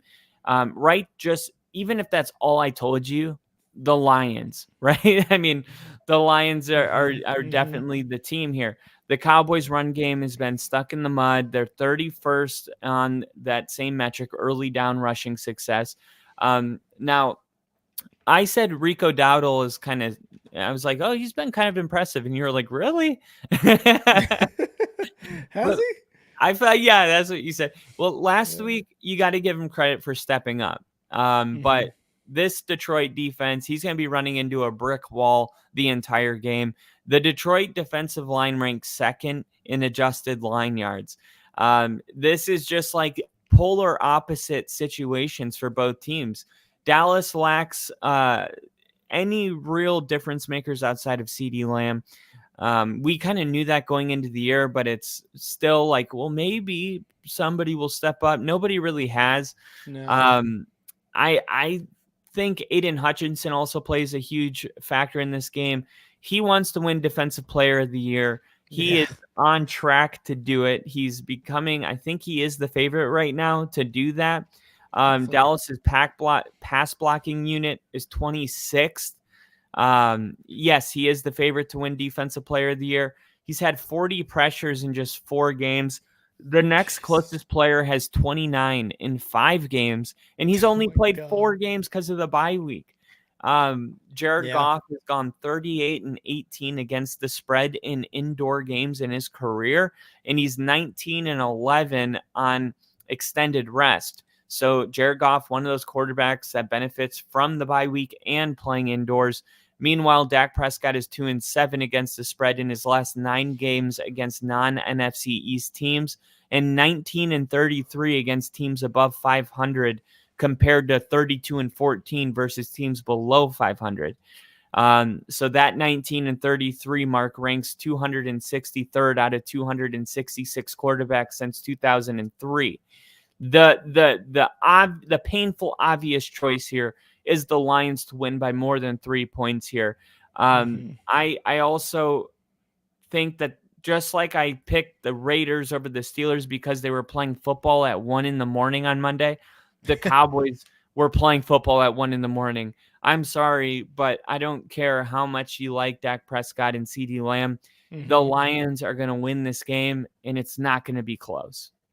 Yeah, give me the game too. You saw how CeeDee Lamb reacted to one of those passes that Dak threw in that Sunday night football game. It's like, hey, that's a jump ball, dude. Give it to me. I got you. That's a jump ball. So there is something going on there. Maybe, maybe not. But that didn't look great. Dak Prescott kind of struggling there in a bit to kind of get the ball to CeeDee Lamb in these closer games against these tougher defenses. And you said it. This is one of the toughest defenses Detroit has had like in a while. Like, we're talking about Ndamukong Suh type defense is the last time they had something like this. So Aiden Hutchinson to be the favorite is like, it makes total sense. And I'd be surprised if he doesn't win it. Barring any injury, I think he's going to win it. They are ranked, where are they? Points per game on offensive side, 7th, yards per game, 3. The defense, not great. They're 22nd in yards allowed. But that's probably because everybody's playing from behind in the 3rd and 4th quarters. So they are passing the ball. And I think that's what's going to happen. I think the Lions are going to be able to exploit this Dallas defense. Are they still without Micah Parsons? I think Micah Parsons is still out, right? Yeah. So it's going to be, it's going to be a tougher assignment for this Dallas defense to get on top of, kind of shutting down this offense with Amon-Ra St. Brown. You talked about Jahmyr Gibbs and David Montgomery. We've been talking about those two guys for the entire last 2 years. Like, they are still a force to reckon with. I got nothing else. I got nothing else except take the Lions to win this. And like Kyle said, smash that -3 line for the Lions, because that's exactly what's going to happen. All right. Next up, we got another somehow NFC South matchup. I don't get it. Make it make sense. Like, what the hell? This is actually a little more interesting than it might appear. For one, the Falcons, they've been very entertaining. Like, very, very fun football to watch. I mean, every time you watch a Falcons game, you're getting your money's worth. They've been on the right side of some late game miracles this season.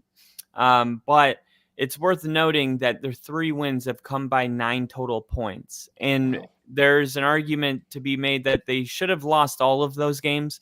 And let me just go through 3 of them. Week 2, game-winning 2-minute drive came after the Eagles had a 97% win probability with less than 2 minutes remaining. Week 3, they had a game-winning 58-yard field goal that came after the Saints had an 84% win probability with 41 seconds left. And by the way, it was only penalties that got him to that field goal. Week 5, overtime win came after the Buccaneers had a 93% win probability with 22 seconds left in the game. I think this kind of sets up a sell high opportunity against the Panthers, because right now they're saying the Panthers are 6.5-point dogs at home. The Falcons, for what it's worth, aren't really beating teams like that. They haven't done it yet. So Chuba Hubbard, I think he can have some success on the ground game. He's been kind of, in my opinion, I'm going to say it, he's been one of the more underrated running backs this year. He's good. And you just haven't heard a lot of people talking about him. Carolina ranks 2nd in adjusted offensive line yards and 5th in early down rushing success. That's Chuba Hubbard. And the Falcons are 31st on defense against the run on early downs. Unfortunately for the offensive line, the Panthers are going to be missing 2 starters, Taylor Moton and Austin Corbett, who suffered injuries. But the Falcons' pass rush has been virtually non-existent this entire season. They're 28th in pass rush win rate, 31st in pressure rate. I think Andy Dalton's going to have plenty of time in the pocket. This isn't the Bears defense that they faced last week. And the way they lost, like teams that get blown out tend to bounce back the week after. And for what it's worth, Kirk Cousins has been struggling to kind of chain together like a whole complete game. He's been streaky at times, but even throughout his career, he's 31-43 against the spread when he's a favorite of more than 3 points. I'm feeling like this is a really ugly divisional game that is going to take place. I can't believe I'm doing it. Oh no. Like I even think that I think this is going to be a high-scoring, exciting game. But really? I do think it's when I say ugly, I don't mean 12-15. When I say ugly, I mean 3 turnovers on both sides of the ball. Like just like bad football because there's no defense for either team. Yeah. But maybe there's just some just quarterback miscues and stuff like that. I feel kind of torn on this, but I'm gonna bet the Panthers plus 6.5. I'm gonna eat the 6.5 points at home, and I'm gonna take the Panthers to win it straight up. Oh shit, Kyle is picking Bryce Young and the Panthers. No, I'm just kidding. Andy Dalton starting again. Oh, okay. So, I was like, no, then I'm going Falcons for sure. Oh God, it's so hard to pick the Panthers at all. I'm surprised. I'm really surprised you're doing this because this does seem just like an upset in general. I think you got 2 so far, right? The Titans or somebody. I forget what other one you had. You had the Raiders beating the Steelers, both in the PM slot, and then you got the Panthers beating the Falcons. I don't know, man. I like Kirk. I like Kirk Cousins. I like what he's doing. He's got the Kirko chains. He's got the swag, the surf, the swag. I like that shit. He's riding high right now in Atlanta. Atlanta's got his back. Unfortunately, he is playing Carolina. But there's nothing I like about Carolina. Like nothing. Andy Dalton has been the best part of it. And he, after his first game, like he was struggling a bit. Now you can say the same about Kirk Cousins and his streakiness and how that defense is kind of putting that team in a hole. But really how the offense isn't kind of putting up any more points early on in the game, where it literally takes overtime and last minute drives to get either touchdowns or to get field goals to win it. We got Ginger, what up? But the Panthers just inspire nothing, man. They've had 1 win all season, and that was against the Raiders, I think. I agree though. Give it to Chuba Hubbard. Give it to him all day, because that is how you're going to win this game. Andy Dalton is great. Don't get me wrong. Much better than Bryce Young. But if you put enough pressure on him, he's going to turn the ball over. It's something that the Bears clearly put on display last week. Put pressure on Andy Dalton if you're able to, and he's going to make some mistakes, and you're going to be able to benefit from that. But give it to Chuba Hubbard. He's an awesome player right now and a very underrated running back. He's just on a shitty team. It was like CMC. We knew how good CMC was until, and then he got on the San Francisco 49ers, and we're like, holy shit, this guy's amazing. Maybe not the same thing for Chuba Hubbard, but I think he's kind of in that same situation where he's not really necessarily being lauded as good as a running back as he actually is. I mean, even with Deontay Foreman, when he went to the Bears, he did really well with the Bears. I don't know where he's at now, but he was kind of buried there with Chuba Hubbard on Carolina while he was on that team. So didn't look great with him until he kind of, stuck out with the Bears for a bit. Again, nothing inspires me about picking the Panthers here. I got to go Falcons. I agree they're streaky. I agree they're winning games by a crazy slim margin. That's just what Kirk does.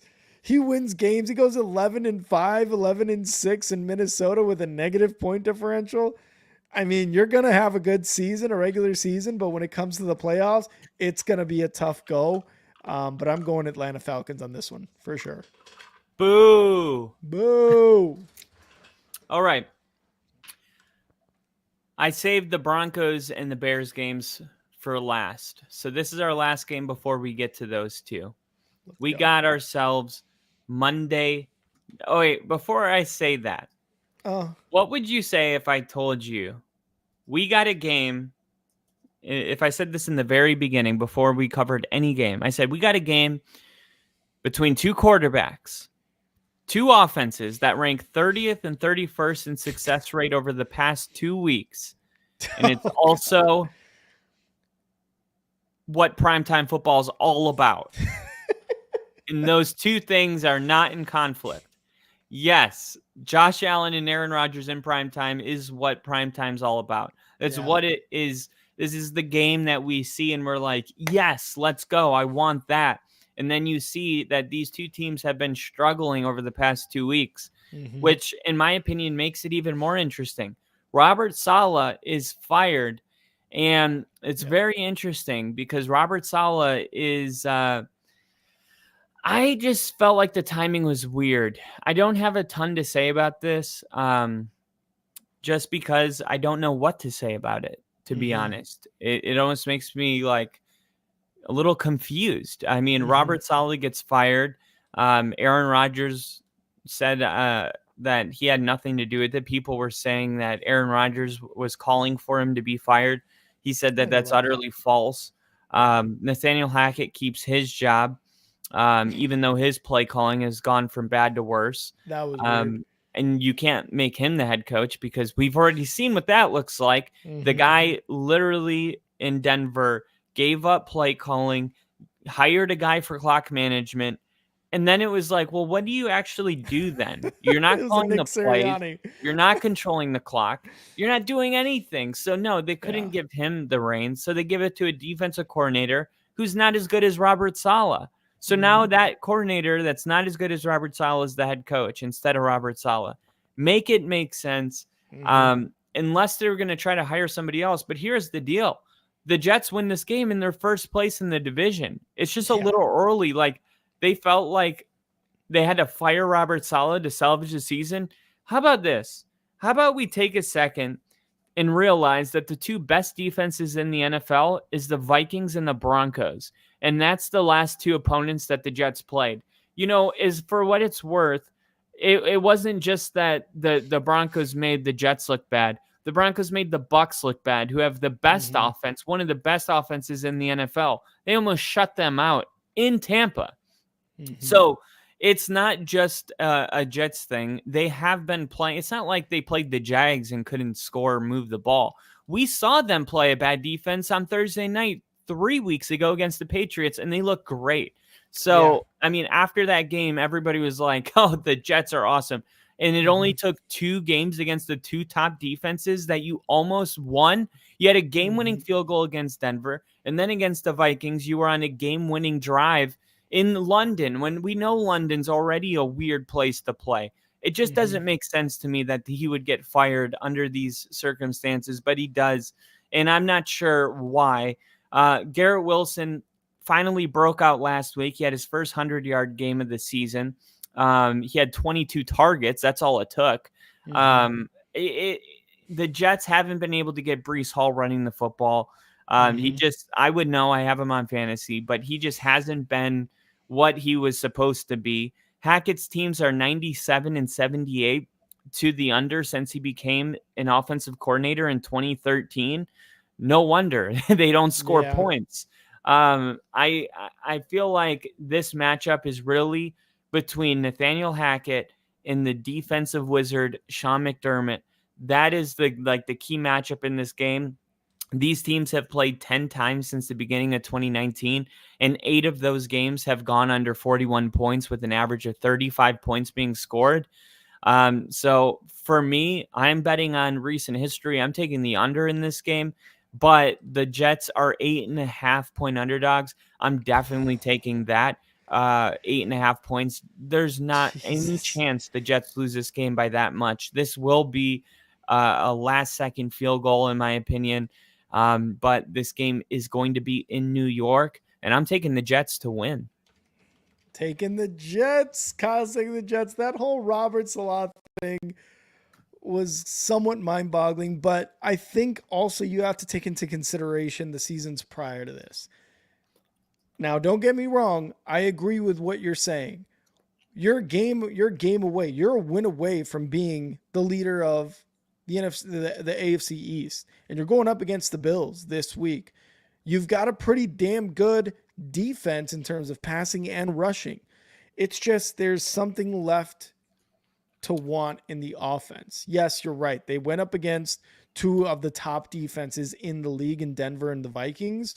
But Aaron Rodgers looked like shit. The fact that Nathaniel Hackett kept his job to me is also just very confusing. Why are you getting rid of the guy who, under his time as a head coach, has had an elite defense? Every single year, it's an elite defense with Robert Salah. And then the offensive guy, it's never happened. I mean, he's never had the quarterback. He's never had the offensive coordinator. He's got the quarterback, but Nathaniel Hackett just isn't the guy. Sorry. He's just not the guy. And even Lily's like, give me the Jets. I kind of don't understand this move, but I think you have to take into consideration the last two seasons, right? Now, I wish they would have given Robert Salah the rest of the season with a healthy Aaron Rodgers to really see how he can do. There was a report that said Robert Salah was considering firing Nathaniel Hackett. And to be honest, why? Why didn't you do that? You should have done that last year. You shouldn't have even hired him, if we're being honest. This is kind of what the whole Aaron Rodgers thing is like, I want my guys here. Nathaniel Hackett is one of his guys. Why do you let a quarterback wield that much power as an organization? Because it's a quarterback-driven league. And that's kind of it. Woody Johnson is in a weird situation. Robert Salah is in a weird situation. The GM is in a weird situation. Yes, we want Aaron Rodgers, but he also has some demands as well. You don't got to meet them all with the offensive coordinator. You don't got to meet them with Nathaniel Hackett. You saw what he did in Green Bay. This isn't Green Bay. Broncos weren't Green Bay. Jets aren't Green Bay. It's a different system. It's just time has gone on. Things have changed. You should have let it go there. The Robert Salah firing and the Nathaniel Hackett staying is just weird. With that being said, the Bills clearly struggling right now, losing to Houston last week. Josh Allen can't do it all on his own, like we used to say. He's been trying. He has definitely been trying, but he needs a number one wide receiver. He needs it. He needs a Stephon Diggs again. And, for all the shit we talked about Stephon Diggs, wanting the ball, it did make Josh Allen look that much better. If he can continue to do it with the guys he has, awesome. Maybe Keon Coleman emerges. Maybe Shakur actually emerges. But he does need that big-bodied 50-50 wide receiver guy. Or if not, a Stephon Diggs type. I don't think Stephon Diggs is really a 50-50 guy. Maybe he is. But in my opinion, not really. He's just a very, very good wide receiver and a wide receiver one for sure. But he needs something like that. He needs like a Courtland Sutton. He needs like a Devontae Adams. He needs like one of these guys that can go up there and get it. A CeeDee Lamb, for example. I don't know, man. I don't like the Bills really in this game, especially in New Jersey or New York, whatever you want to call it. The Jets obviously kind of got that interim coach vibe going into this. I think Aaron Rodgers plays a really, really good game against this Bills defense that isn't great. And I'm liking Lil Lee's comment here. I'm sensing an AP moment, an Antonio Pierce moment with the Bills-Jets game when it comes to Jeff Ulbricht's first game. I have to agree. I'm taking the Jets in this one to win it on Monday Night Football. That's what Aaron Rodgers does, man. He wins on primetime. That's what he's going to do against the Bills. Yeah, and I think if Saleh stayed the head coach, I think Saleh would have won this game too. Mm-hmm. The Jets are the second best team in opponent passing yards per game. They are only giving up 136 passing yards per game. We know Buffalo's been struggling to throw the football. Mm-hmm. And then when it comes to Buffalo, they're 14th. So like that's just like a wide margin of difference. I think Saleh as the head coach, the Jets still win this game. It's in New York. It's in front of their fans.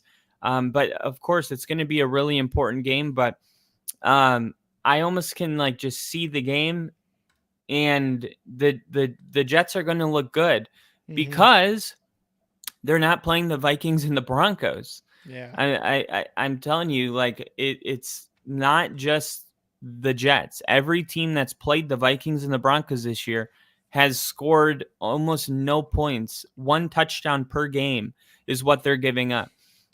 So they should have just waited it out. Like, what if the Jets would have won this game, which I'm predicting, and then been in first place in the division? The vibes would have been high. It just doesn't make sense to me that they made this change. This was the game to wait for. If they lose this game and you want to be, I still think it would have been a little reactionary, but I would get it. But we know London games are already weird, and those two defenses, like, I know I'm beating this to death, but the timing is just weird, and I think they should have let Saleh prove it on prime time, give himself a chance, because he didn't even know he was getting fired. Just a little detail on that. He had no clue he was being fired. But let's move on because we're running out of time here. The Jags and the Bears are playing each other. So the Jaguars, they get a win over the Colts. They've normally dominated the Colts in recent years. Chicago's defense has been excellent overall this entire season. Lawrence ranked 34 out of 35 quarterbacks in completions through the first 4 weeks before finishing second last week. But this is going to be a much more difficult matchup. Caleb Williams, he's improving every single week. He finally got the deep ball going on Sunday.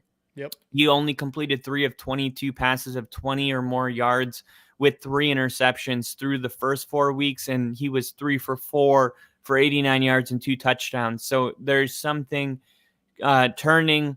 The Caleb Williams, the offense, they're all starting to click. Jacksonville, their passing defense, I said earlier, dead last when we were talking about the Colts game. Caleb Williams is in a prime position to continue to get better. The Bears have the far superior defense in this game, and we might only be a few weeks away at this point, in my opinion, from Caleb Williams being the public opinion that he's a better quarterback than Trevor Lawrence. For what it's worth, also, favorites have thrived in the international games. They've gone 35-10. The Bears are the favorite here. I like this game a lot, and I won't be shocked if Trevor Lawrence is like, not so fast. I'm the number 1 overall quarterback, and they play a good game against the Bears, and maybe Caleb takes a step back. But I'm going to bet the Bears here. I've been wrong about the Bears when I pick them, they lose. When I don't, they win. I don't know what to do. I'm just going to pick the Bears and just ride out the losses at this point. I love it. I love it. And we got Bill with a $5 super chat. Prayers up for our Florida peeps. I got a few friends down there that have already evacuated. That's good to hear, Bill. Glad to hear your friends are safe. And yes, huge ups, huge prayers up for the people in Florida right now. Hopefully you guys are safe and continue to be safe through all this madness going on. A couple of transformers have already blown. Yeah, I've heard that too. And it's I just feel bad for the people in Florida. Hopefully everyone's safe, and hopefully everybody stays safe through this. Jags and Bears in London. I hate this because I have to wake up at 6 a.m. And watch the game at 6:30. So that's going to suck. But I'm going to be awake, and I'm going to be watching this game. The Bears defense is still a very, very good unit. One of the best units so far in the NFL. I think top 10 in a lot of categories. So I'm going to, I'm just going to pick the Bears in this one. I mean, obviously, I don't know if you guys know this, but I'm a Bears fan. So I'm going to take the Bears in this. They traveled to London, I believe, Monday night or Tuesday morning. The Jags weren't traveling until tomorrow, which if you're the if this was any other team, I'd be a little weird about it, but the Jags have been to London like every year since the NFL has been in London. So I feel like they've got this down as well. So maybe there's a method to their madness here, right? Caleb Williams, like you said, it's been improving. The running game has been improving.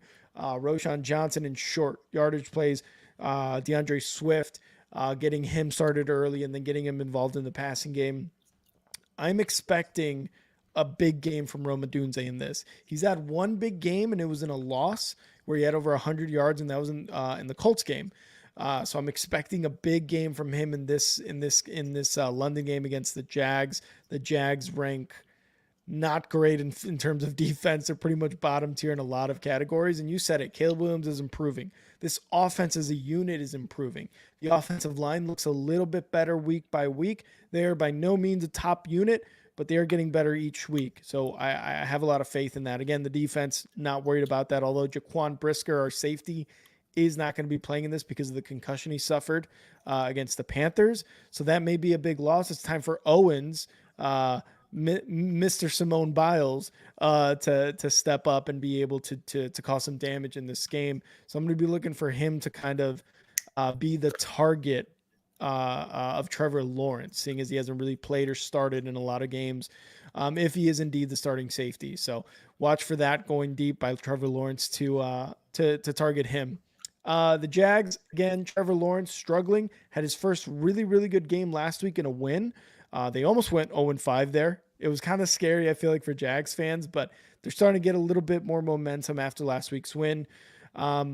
How that's going to fare against the Bears, you said it. It's a much better defense. I feel like Trevor Lawrence is going to be under pressure a lot.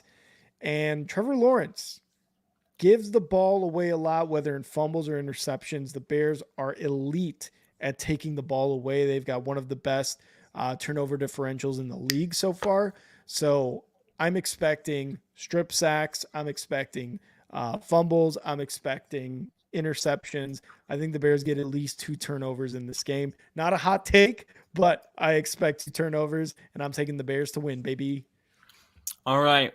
And lastly, we got the Chargers and the Broncos. The Broncos are underdogs at home in this game. The Broncos have gone a month without losing. They have beaten the Tampa Bay Bucks, the New York Jets, both on the road. They dominated the Raiders last week, and now the Chargers are going to beat us. Okay.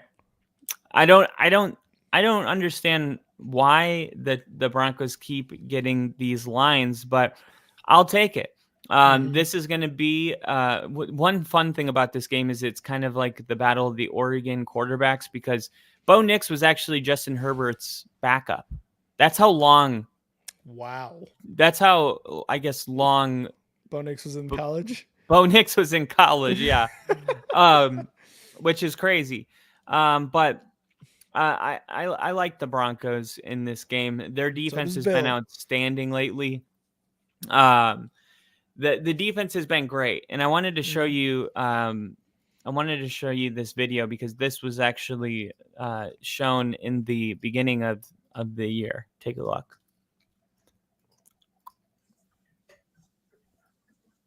I can't hear anything. Again.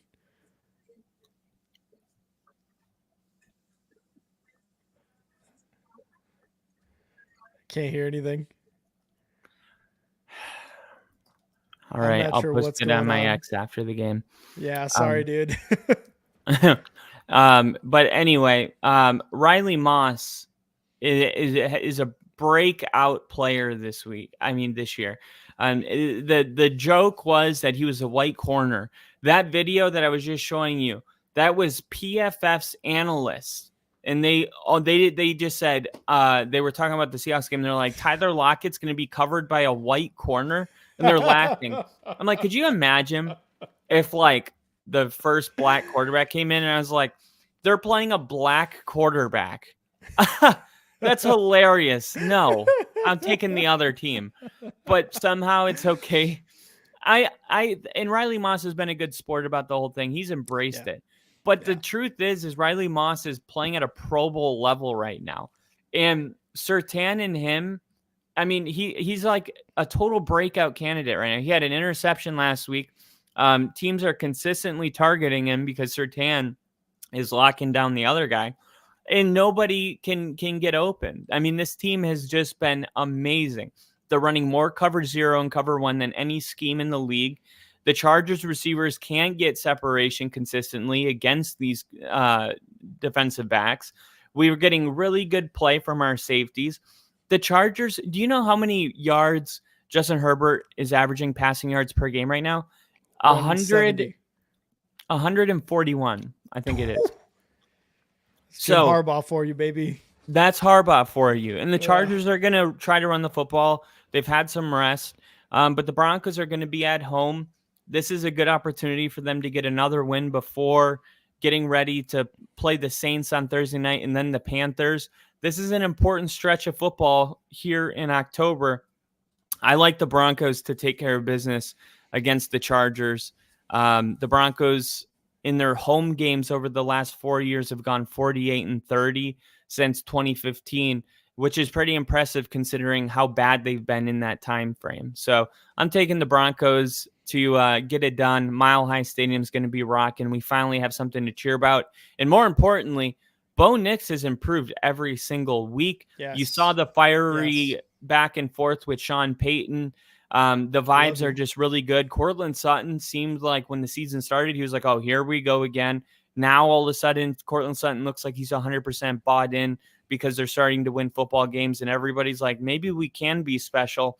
I'm excited to see the Broncos take another step, Bo Nix to take another step, and the Broncos to go 2 games above 500 and go 4 straight weeks with a win. You know what's really weird about these two teams, Kyle, is you guys are 1-2 in points per game allowed. Yes, the Broncos have played 1 extra game. They give up 14.6 a game. Chargers gave up 12.5. Denver gives up 271 yards per game. The Chargers, and that's good enough for third, the Chargers gave up 282. Somehow these defenses are like neck and neck. And I just didn't think that. I did not think that at all. I knew Denver was a lockdown defense, especially with the way you guys have been playing the last couple of weeks. I just didn't realize about the Chargers. Again, the 1 game difference does play a role. Huge. But I didn't really. That's what she said. But they haven't played anyone like Tampa. You know what I mean? They played the Steelers, who can't score any points. Sure. I mean, if you look at their schedule, they haven't played any good offense. I have it right here. They played week 1. They played the Raiders, Carolina, and Pittsburgh. Yeah. And then the Chiefs. The Chiefs. And the Chiefs' offense has been struggling too. But scoring's just kind of down. But look, the Steelers, the Panthers, and the Raiders in a bye week. Yeah. Not great teams, I will admit. But that's just crazy stats. Like, to me, that was like, what? How are they that close? So with all that being said, again, you talked about Justin Herbert's average passing yards. He's been a little bit injured. You could tell he's a little bit injured. He's definitely taking, or after taking this bye week, he is definitely, like, in my opinion, he should have been resting, and I hope he has, because it's going to do him good in this game. Bo Nix had his best game as a rookie so far last week. He was screaming, "I love you" to Sean Payton. Sean Payton was screaming, "I love you" back. And that's just that fieriness. That's how you know they love each other so much, because they were yelling, "I fucking love you. No, I fucking love you. No, I love you." That's exactly what happened on the sideline at that moment. I made a short about it on my YouTube channel. Bo Nix, after the game, Sean said he has a little Ferris Bueller in him. Yeah. And then like Bo Nix posted on his social media Ferris Bueller like montage with the game intertwined. Yeah. Very funny. I love it. I'm liking the connection between them two so far. But yeah, you're right. Bo Nix is improving. It was his best game as a rookie. He did everything you needed him to do. No picks. Threw it downfield. Got a couple touchdown passes. Clearly improving. And I like the use of his legs too. He's a guy who can get across and make some moves happen with his legs. So he's a very athletic guy. The Chargers, yeah. Justin Herbert has to be better. The defense is good, but this whole offense has to be better. Jim Harbaugh is going to be running the ball a lot, regardless of who's the running back. He's going to be doing that. That's why his numbers are down. Justin Herbert's numbers are down. But I'm taking the motherfucking Broncos. Let's ride Broncos country. Let's fucking ride Broncos country. I'm taking them for their 4th win in a row against a division rival who I called was going to end off the division a lot better. in second place. I'm starting to rethink that, but I'm going to go Broncos in this one. Bo Nix has a good game, another good game. He does struggle early on, but I think he continues, the positives, moving forward with the ball, throwing downfield. Obviously, you want him to have yards per attempt be a lot higher downfield, things like that. But I think they're going to win. I think they're going to win this one. I think it's going to be a defensive type of game like it was against the Jets. I think it'll be like a 15-14 game, 16-14. It's going to be a weird score, I believe. But 28-13 Broncos. 28-13 Broncos. You heard it here. Kyle's calling it. I'm calling a weird score. But Justin Herbert gets hurt. Justin Herbert gets hurt. Jesus Christ. I don't want it to happen. It's only predicting it. Yeah, it's just gonna happen. Kyle's like, no, I don't want him to get hurt. He got out for the season last year when we played the Chargers at home. There you go.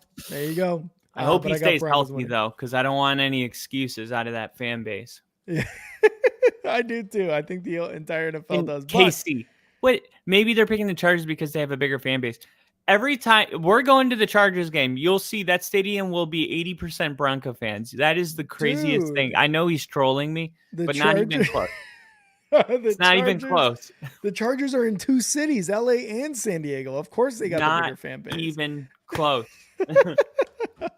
All right, guys. It is time for... Top 5, no debating. Top 5. Top 5. Top 5. I thought you were going to say Kyle. Hey, Kyle, what is it time for? Top 5. Top 5, no debating. Top 5. Love to hear it. All right, top five. Going into week 6, we're going to go through these pretty quickly. Kyle went first. I wish I were high on pot news. So I will begin the top 5. Let's get it started. At number 5 for me, they've been one of the best surprises of the year with a rookie quarterback at the helm. I'm going to Washington Commanders. Number 5. Their defense has been a lot better and improved. Give me Commanders at 5. Wow, really? Mm-hmm. All right. Loving it. At number 5, I got the Chiefs. I think the Chiefs have been playing really good football. Still haven't had that firepower, not the ability to kind of open a game wide open. Could have done it last week, but missed the field goal, threw a pick in the red zone, letting teams hang around. But teams haven't been able to take advantage of the fact that the Chiefs haven't really been the Chiefs. So I'm going to put them in my top 5 because of their record. But to me, I think they're a beatable team. All right. Number 4, I've got one of the best teams in the NFC. I'm going Lions, number 4. Wow. Lions, number 4. They had the bye week, but they've got the Defensive Player of the Year candidate, the favorite on their defense. They've got a double-headed monster running back. Lions 4. All right. At number 4, I got the Baltimore Ravens. Ooh. Ravens, we talked about the early down success rate, their ability to run the football. They are giving up way too many passing yards. There's a lot of room for improvement, but it feels like they're miles removed from the 0-2 start, and they're starting to roll. All right. That's a little surprising. You had them number 1 last week. For number 3. Things change, Rick. The Bengals almost beat them. They were up 10 in the 4th. That's true. Number 3 for me is the reigning 2-time champions. I got the Chiefs at number 3. Their record, they're 5-0.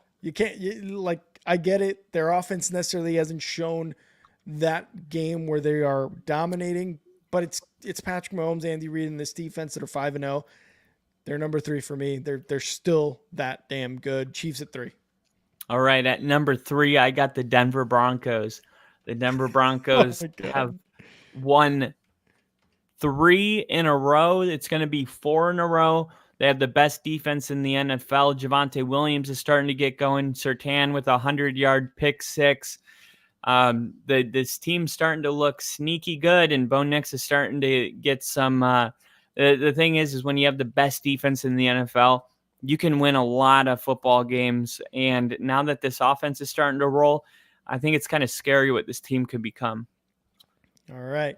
Number 2 for me, I've got the team that started off really badly, but is now at the top of the AFC North and at the top of the AFC, honestly, for me right now. I've got the Ravens with the reigning MVP quarterback Lamar Jackson at number 2. I got the Ravens. They are running the ball well. They are passing the ball well. The defense is giving up some yards, giving up some points for sure. You mentioned the Bengals game, absolutely, but I think they're going to be able to overcome things like that and just go on a crazy streak here. I got Ravens too. All right, at number 2, I have the Vikings. Vikings playing really good ball right now. Great defense. Sam Darnold looks good. I still think that they're every year there's a 5-0 team that you're like, how are they 5-0? I think the Vikings have earned their record. They deserve to be at number 2 in the power rankings. They deserve their record. But I do think that this is coming to an end. And I do think the Vikings are going to, start losing some games. I could see them being 8-3 by week 11. Oh, okay. I like that. My number 1 is going to be the Vikings, actually. In the toughest division in football, you go across all the power rankings right now. The Packers, the Vikings, the Lions, unfortunately not the Bears, but they're just outside of the top 10 power rankings. The NFC North is crazy. The Vikings are atop the best division in football right now. That's why they're my number 1 and undefeated with Sam Darnold at quarterback. Vikings number 1. At number 1, I got the New York Giants. Daniel Jones is playing out of his world right now. Elite. The best defensive line in the league. I'm just kidding. At number 1, I have the Detroit Lions. The Lions have been flirting with these top spots for me all season, but when I look at it, with the 49ers struggling, the Eagles not getting it going yet, the Chiefs look beatable, the Ravens with the bad passing defense, I just think the Lions are the best team in the NFL.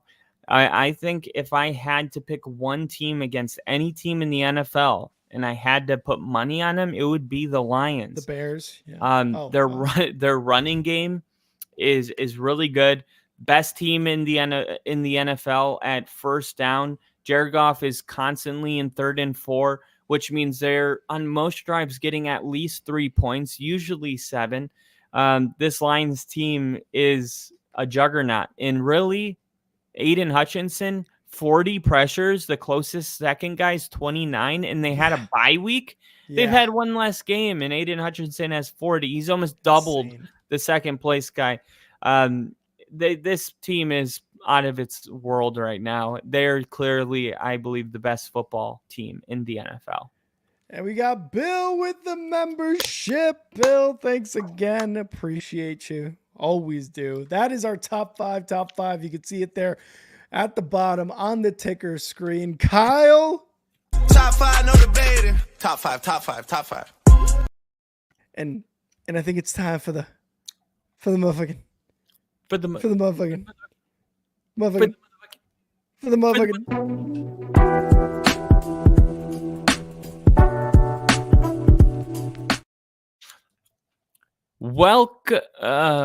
Welcome to the. Okay, I was like, okay, I guess Rick is out. Actually, quick pee for the DL. I'll be right back. Okay, welcome to the Chives with Kyle. I'm gonna fly through a couple things really quick. So Aaron Rodgers, like I said, says that the rumors are false. Here's an exact quote on the Pat McAfee show. Yeah, I mean, yesterday was a day that reminds you of the simple fact that all of us who played know all too well, and that it's a tough business. Rodgers said it's a beautiful profession. It's incredible. It's done so much for our lives, but it's also a really tough business. As far as any of the ridiculous allegations out there, I'm not going to spend more than one sentence in response to it, and that is that I resent any of those accusations because they're plain, patently false. It's interesting the amount of power that people think I have, which I don't, but I love Robert. and I was one of those days. And it was one of those days yesterday, meaning like it was one of those days that sucked. We know that the Raiders are starting Aiden O'Connell. Kelce loves chasing championships with the Chiefs, but is enjoying dabbling in TV and movies. He said, I still love coming to work, getting after it, and chasing rings. That's what I've always dreamt of doing. But in the offseason, I like to dabble around. The latter airs on Prime Video, where Kelce has appeared before, but that's been playing for the Chiefs on Thursday nights when he was featured in a documentary about his brother. Kelce's star has been on the rise for a while now. New Heights podcast, we know, just got paid a lot, but he's been dabbling. The dabbling has included a reoccurring role in the Fox series Grotesquerie, an upcoming part in the much anticipated Happy Gilmore 2. He will debut as the host of Are You Smarter Than a Celebrity? And Travis Kelce really stepping into this role of actor, movie, TV, and can I just say, very, very smart. When you're dating Taylor Swift, look, I don't know what's going to happen. I don't know if they're going to get married, but you got to, you can't say these things out loud, but you got to capitalize on the fact that you are bigger than you've ever been. And maybe the relationship won't be permanent, but something can remain, and you can cling on to this spotlight, get in some movies and TV, make a name for yourself. Yeah. And even if she leaves, you'll still be a star on your own. Hopefully the relationship works out and that doesn't happen, but I think it's really smart that he uses this new stardom and gets himself out there. So he's going to be premiering on Are You Smarter Than a Celebrity? Remember, Are You Smarter Than a Fifth Grader? Yeah. I don't know if you remember that. So that's he's going to be on Grotesquerie on Fox and a couple other things. So he's dabbling in movies now. Happy Gilmore 2 is going to be another thing that he's in. Wow. So Travis Kelce getting out there. And Colts Pittman could miss a couple of weeks. He could be headed to IR with a back injury. We'll keep you updated on that. And last, Wilson, calf. He was a full participant. Thibodeau had that wrist surgery, but maybe Russell Wilson gets his first snap because Justin Fields, like I said, 3 turnovers, couldn't even get more than 17 points. So they are now noting that Russell Wilson is a full participant in practice, which they haven't done up to this point. We'll see if that manifest into a starting role for the Steelers. I would imagine it depends on how Fields looks in the first half again. And I'm predicting the Raiders to win. So yeah, that's true. I think you do see Russell Wilson in the second half of that game. Kyle tied this in a while ago. He tied in chives, the Raiders game. You got to love it. You got to love it. Thank you, Kyle. And thank you, everybody who was here. Bills Chives, Dexter Lawrence, Sexy Dexy, Defensive Player of the Year. If only there wasn't a guy named Aiden Hutchinson, he would definitely be. Patrick Surtain is winning Defensive Player of the Year. What? Jalen Johnson is winning Defensive Player of the Year. He's got the 4th best odds, and if he keeps up this kind of performance, he will actually win it. And the last cornerback to win it was Stephon Gilmore. Surtain has been talking about it all week about how that's his goal this year is to win Defensive Player of the Year. He shut down Garrett Wilson, Mike Evans, George Pickens, and DK Metcalf. All of them have combined for less than 100 yards, and 2 interceptions in one game will help a lot. But McAfee interviewed him, and he didn't even know his nickname was PS2. So I think Surtain, for some reason, he's still kind of quiet. He's not like Revis Island or Sauce Gardner. People don't even know his nickname. It's kind of crazy, but yeah. That's my 2 cents on the Defensive Player of the Year. We are all picking our guy to win it. So, with all that being said, Jalen Johnson is going to win Defensive Player of the Year. Thank you guys so much for joining the show. Bill, Casey, we had Lily in here, the Bears TV. We had Ginger in here as well. Big happy. A lot of you guys joining the show tonight. Thank you guys so much. Hope you guys enjoyed our predictions. And who's going to win Defensive Player of the Year? Jalen Johnson was going to win defense. So bet on it now because even Goodell's going to call it. Thank you guys so much. Follow me on X @AndNowRick. Kyle, where can they follow you on X? You can follow me at NFL with Kyle, and you can follow me on YouTube at Kyle Kitzman, Kitzman, right there at the bottom of the screen. Go check it out. A lot of good content over there. And go follow us right here on YouTube, Twitch, X, at Only Football Pod. Make sure you hit subscribe. Make sure you hit that like button. We would really, really appreciate it. Become a member would be even more awesome. Thank you guys so much for being on here. We appreciate it. And Kyle, always a good time, brother. Always a good time. Everyone stay safe from the hurricane.